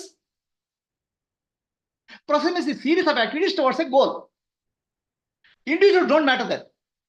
Tom, Dick and Harry, Rama, Bhima, Duma, Soma, doesn't matter. In earlier life, when we are young, we are working in the company. So then some senior will leave. Then we'll feel bad. Oh, this person has left. Then one senior called us and did a counseling. Don't feel bad. In a bucket, okay, water is there. You stir your hand, there'll be wave. After some time, there'll be nothing. Like that in corporate, some movement will happen. After that, it settle down. It doesn't depend on anybody. That's what is called corporate. It has a life its own. Each process has a life its own, but in reality, there's no person there.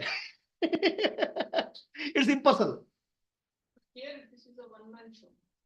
I'll tell you, come. Who is that man? It's like a one-man show here. You put your glasses properly. Okay. So listen carefully. Listen till this talk is over. This is a process. Life is a process. Is this clear? Now, in the corporate, somebody feels, oh, I only made sales. He personalizes the business process. I only made $1 million. Okay, I am vice president managing 10 people. So, impersonal process is trying to personalize. But who cares? Tomorrow you'll be kicked out. Today you made $1 million sale, tomorrow you'll be kicked out of the company. Or tomorrow you'll get a job. The process will go on. Impersonal, we are trying to personalize. Why do you want to personalize? Why do you want to personalize anything? Because you want to hold on to identity. Right? And deep inside, you feel you are eternal. But this job seems to be temporary. I want to hold on to job. Somewhere I want to hold on to something. That's why you try to personalize. There's nothing to hold on. Nothing can be held on. Everything is mithya. Everything is temporary. I mean, you mean to job in corporate is permanent? Huh? Anything in life is impermanent. But we want to hold on. And we want to personalize. This I only did it. So the personalization is the problem. Impersonal is not a problem. It's a process. So basically, we don't understand life is the impersonal process. The creation is the impersonal process. And what is the drive for the impersonal process? What is the drive for business process? Money, money, money, sweeter than honey. Break, keep making money. If somebody is not making money, he'll be kicked out. Somebody makes more money, he'll be brought in. The business process is driven by a vasana called make more money. It is like sole proprietorship. Company is like a equity holder. We'll find out. We'll find out. Listen to me. This is only beginning. Beginning. End of the story is different. So it's a process. Are we clear? Understanding what is the process? And impersonal. It doesn't care whether you are there, I am there, or you are there. This teaching is happening, right? It's impersonal. Whether I am sitting here or somebody else is sitting here, it doesn't matter. That's why you remember Guru Parampara. Sadashiva Samarama, Shankaracharya Madhyama, Asmadacharya Pariyanta, one day somebody will come and sit in that Guru, this thing, and the teaching will go through. The teaching is the process. The person doesn't matter there. That's why when you do Namaskara, do you know whom you are doing Namaskara? Huh? You are doing Namaskara for the Guru Parampara. It's not a person. You are doing Namaskara for teaching. Person is irrelevant. Tomorrow somebody else will come and sit. That's why Namaskara is done to the Vyasapita. The Guru where he sits is called Vyasapita. Somebody sits in Vyasapita, you are offering a respect. You are not respecting the person. It's a process which you are respecting, offering. Process, there's no person there. The teaching is there. The teacher is not there. A Guru is there. There's a person. The teaching is there. That is the flow. That's called Gnana Ganga. You are offering respect to Gnana Ganga. Of course, it's coming through a body and mind person. It's an instrument.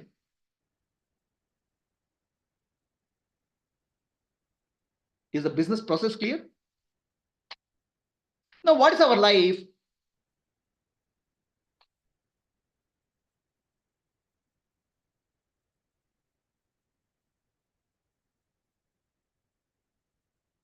This life is our life process. Punarapi jananam, punarapi maranam, punarapi janari, generationam. You are born, grow up, become old, get married, have children, die, and you'll become another life. The life will continue in some form or shape. Business process is called process of nature, prakriti. There are multiple ownerships, Prabhuji. Here, single ownership. Life, man. Who is the owner? My life, I'm the owner. Who is the I?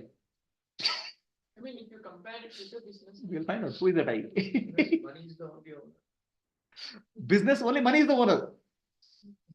Okay, tomorrow the CEO is not able to earn money, he'll be kicked out. The even that founder of the company doesn't make money, he'll be kicked out. Money is the owner. In life. In life, what is the owner? Who is the owner? Life process is this.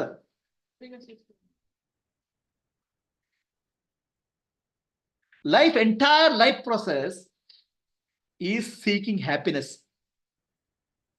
Entire life, birth to death, next life, you are seeking eternal happiness, Sachidananda. The search for Brahman is life process. You may not know.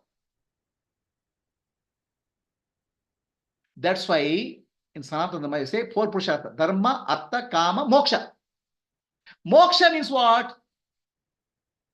Moksha means to realize I am Brahman, I am Sachidananda Swarupa. The entire life is designed, and life process is designed for that. Who is the person? What is his history? What he does? It does not matter. The entire life is being driven to that. But since that ultimate moksha is not known today, they'll go to Artha and Kama, temporary goals.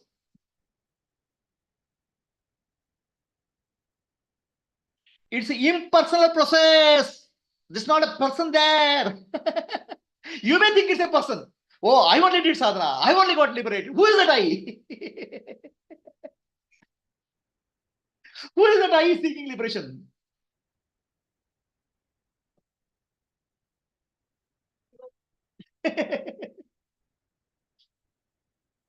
Jivatma is not a person.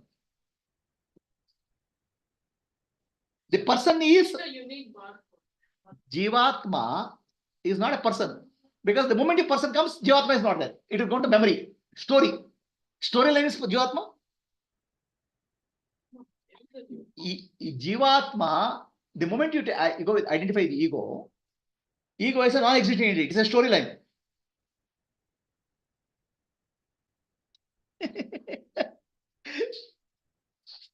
So, the entire life process is this one.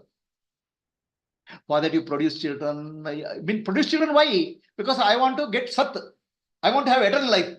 I can't have eternal life, my body will die. At least my children will die. The children will survive. So you want to create Sat. Okay, I want to know more and more. Chit. And I want happiness, Ananda. Your entire life process is towards moksha, Ananda, Sachidananda. That's the life process. That's why Prakriti Kriyamanani Gunai Karmani Sarvasha. Prakriti is actually like a machine, like a process. It's an impersonal process. Okay, I want to sadhana. How does it matter? Yeah, who cares? Who are you? No, somebody else does sadhana. Who cares? Who is that? In corporate, do you care who comes and goes? The work goes on.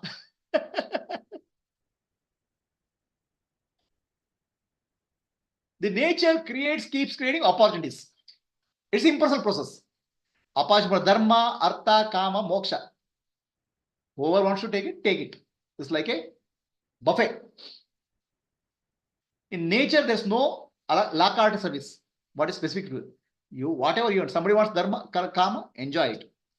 But finally, kama means what? Desire. Desire for what? Desire to become infinity. Sachidananda. Kama means to have children. Why? I want to become Sat. Kama means desire to expand. This means Sachidananda, Brahman. Do it. Artha, I want to expand. Money, power. Why? I want to become infinite. Everything is for expansion. Everything is for expansion only. Everything is for Brahman only. Everything is for moksha only.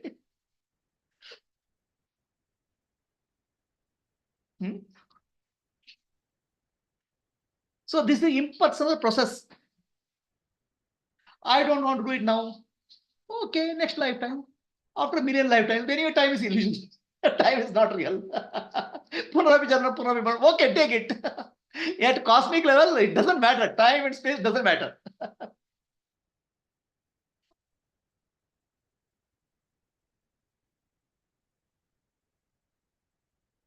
Life is an impersonal process, but we personalize it. I am doing it. Me, mine. Who is that I? It's only storyline, no. A character in the storyline. It's too hurting.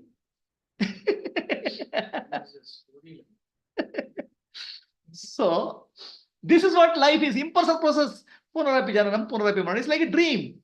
Again and again. So now whose life is this? Please tell me.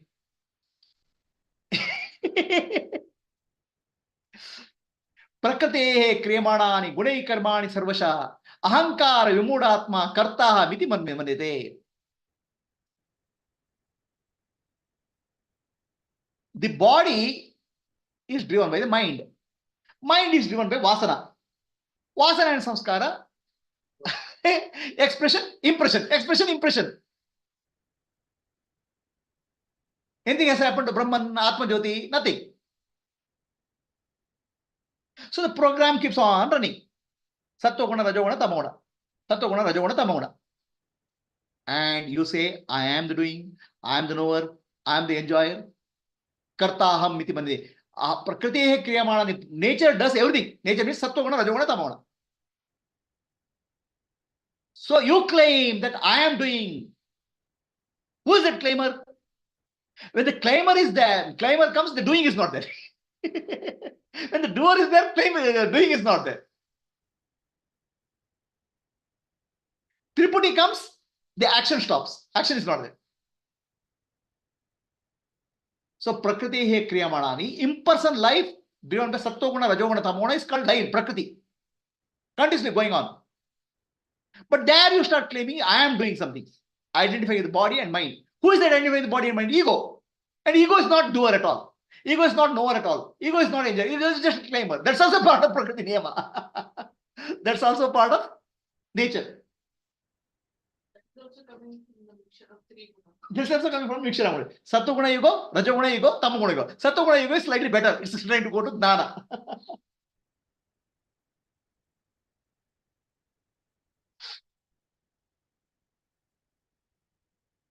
So all your emotions, anger, fear, jealousy, hatred, it's my personal. What is personal about it? When Rajoguna comes, anger comes. Rajoguna is there, anger is there. When Tamoguna comes, dullness is there. Is your life your life? Your life is a process of Prakriti, nature, impersonal process. It's too much to understand, too much to accept. Huh? I have to withdraw. Knowing nothing is there, staying weak. So, what is your body and mind? It's just the instrument. It is. So everybody is a unique set of vasanas, because the vasanas which you have and the vasanas which I have are different. The vasanas which I have. That's the personal part here. I'm saying the vasanas which I have, after going Tamoguna, Rajoguna, Sattva-guna, it comes to vasana and Gunatita. It's not about No. type of vasanas. I'm saying, in general, I'm saying when you say personal, you're looking at the body and mind and calling it as a person. no. Vasanas are different. My vasanas are. Her means you're referring her as a body. Okay, I see a bundle of vasanas are there. A bundle of vasanas are driving this body. A bundle of vasanas are driving. The body is a vehicle. The body is not a person. Yeah. Right? The vasana is the program. So who is running this vasana? Collective whole vasana is whose program? Whose program? Go there. Only vasana is running here and there. That's vasana, which is the collective vasana. Whose program is this? Who created all this damn program? Aren't your vasanas different from mine? Who is you? Doesn't matter. This process program is different, this process program, but both processes are running in some computer, the whole program is put there. Who put that damn Program in the computer in the first place. Okay, we'll have discussion. Okay. So basically, okay, Sri Krishna says in Bhagavad Gita, I'll just recollect the sloka.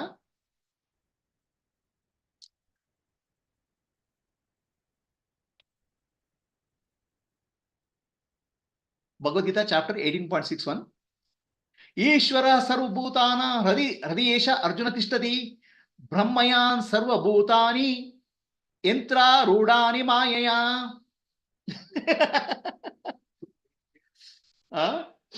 He was very clear.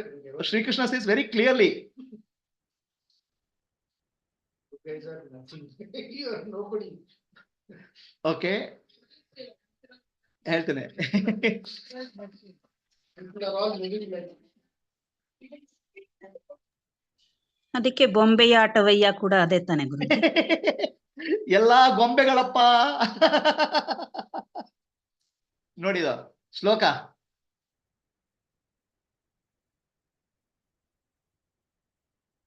ಈಶ್ವರಃ ಸರ್ವಭೂತಾನ ಹೃದಯ ಏಷ Arjuna ತಿಷ್ಠತಿ. Ishvara, Bhagavan is there in the heart of everybody. How is there? In the form of Chidabhasa, reflected consciousness. Brahmayan sarva bhutani. The bhuta means living beings. They become alive. They Brahma illusion. They are illusionary. Yantra rudani maya. Like machines, they keep on going. That means Sri Krishna is saying biological robots are functioning. Powered by Ishvara.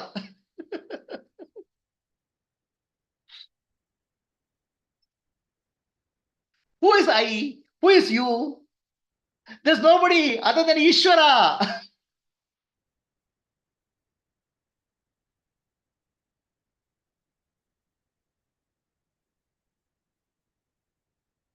Whose vasana is this?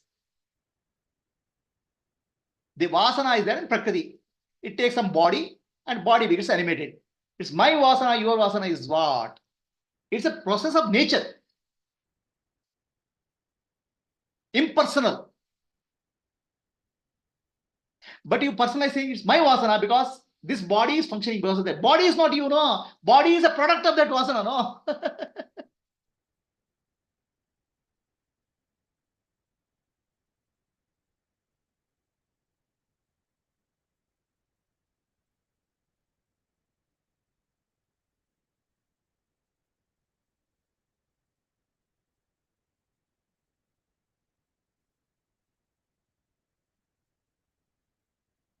ಏನ್ರಿ ಬೇಜಾರಾಗತ್ತೇನ್ರಿ ಇದೆಲ್ಲ ಕೇಳಿದ್ರೆ? Can't say who, can't say what. What is this like?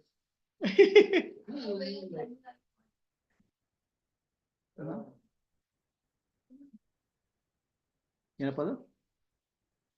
In the concept of yantra, also somebody who is running it. Here it's not even that. There's nobody, no. Who is that somebody?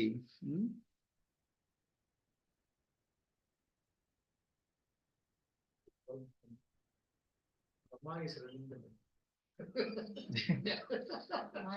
Maya. Okay. So what is my personal life? And there is here Omkara, right? Omkara is Brahman. He is peaceful and nothing is happening. And everything, everybody is dancing, singing. They are instruments, dolls. Instruments. Yantra. And who are you? Are you this yantra? You are that Brahman. The moment say I am suffering, you come to this doll. The moment you understand I am Brahman, you are free.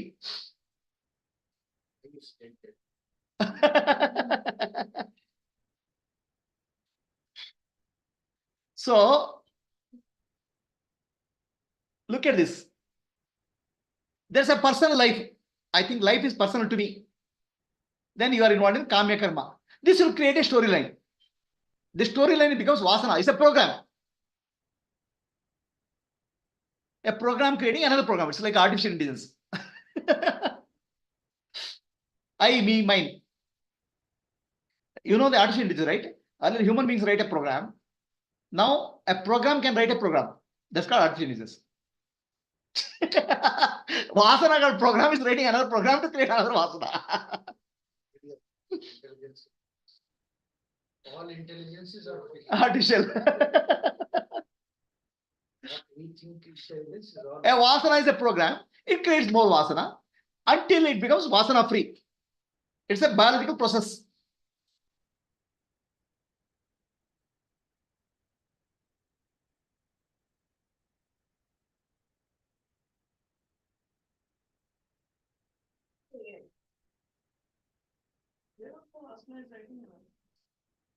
Creating another. One experience is creating another experience. Let's go.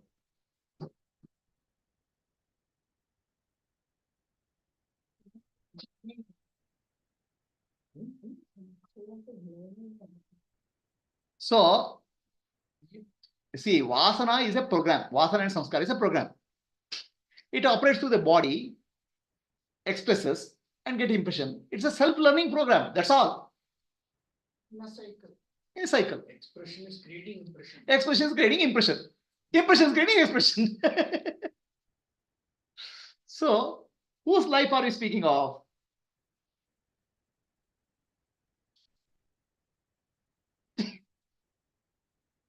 So, a program running is not a problem. The conscious being called Jivatma identifying with the program is the problem. That's where the breaking comes through. Yantras are running. Ahankara Vimodatma. Who is that? Jivatma has Ahankara. He identifies the program. See, this is a program. Vasana is a program. If program creates another program. It's like artificial intelligence. One program is right, it's program another right. Right? That's what artificial intelligence is about. Vasana is a program which creates more vasanas. Programs are not a problem. The one who is identifying the program is Jivatma. One day he is already happy, enjoying this vasana, that adharma, artha, kama. Finally wants moksha, then the vasanas will go down. Jivatma. So, from this life, it is personal life, kamya karma, we will go to impersonal life. What is impersonal life? I surrender to God. Means what? My personal life doesn't matter. Whatever God's will is, that I am. So, from personal, you are going to impersonal. Oh, God is personal for me. But ultimately, what I am asking God, God, whatever you want to do, please. My life is in your hand. So, that's another way of saying impersonal. I don't matter. You please decide. So, I don't matter is impersonal. That's called bhakti. People say personal God, and ultimately, you are becoming impersonal. That's called surrender. No, I am not a person. I am not the body. I am not the mind. I am Sakshi. That's also impersonal. So from personal life, impersonal life is journey. And from personal life, impersonal life to transcendent life, I am Brahman, Mukti. Everything is happening as a process in consciousness. So who is experiencing this? Jivatma, who is none other than Shiva.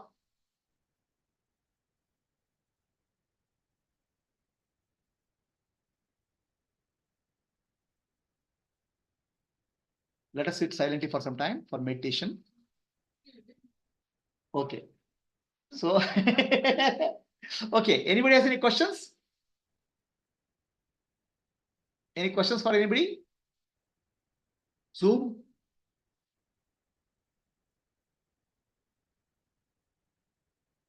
Narshimurti? So Guruji, now whose life will say, sir? Guruji, then ultimate. You have to tell me who is that? Who is asking the question?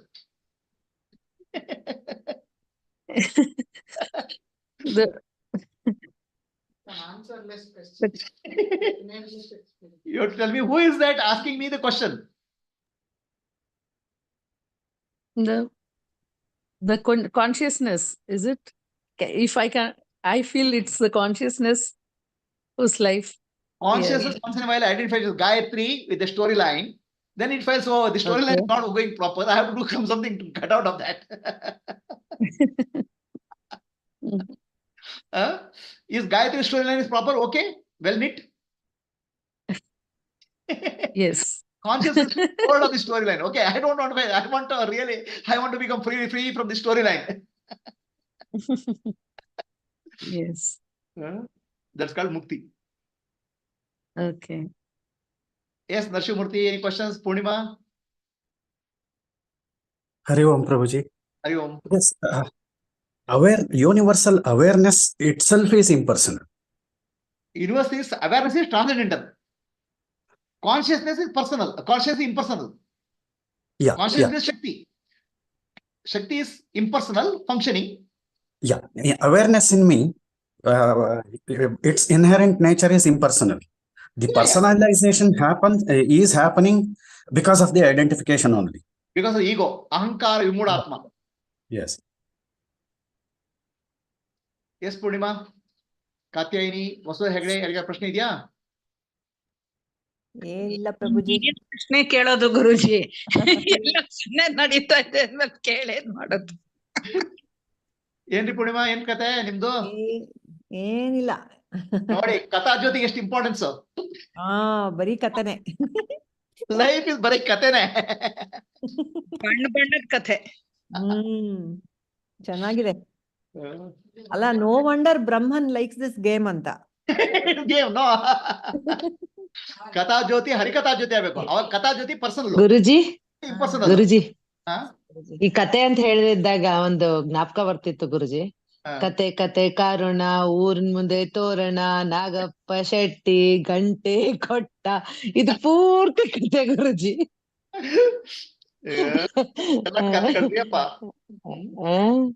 ಇದು ಒಂದಕ್ಕೊಂದು ಕತೆ, ಬರೀ ಕತೆಗೊಂದ್ ಕಾರಣಕ್ಕೊಂದ್ ಕತೆ. ಅದೇ ಪೂರ್ತಿ ಚೆನ್ನಾಗಿ ಅರ್ಥ ಆಗಿದೆ. ವಾಸನೆ ಸಂಸ್ಕಾರ. ವಾಸನೆಯಲ್ಲಿ ಏನಾಗುತ್ತೆ, ಒಂದು story line. And you start living. ಸರಿನಾ? We'll close for the day. ಇನ್ನೊಂದು ಮೆಡಿಟೇಷನ್ ಜನ ಓಡೋಗ್ಬಿಡ್ತಾರೆ ಅದಕ್ಕೆ.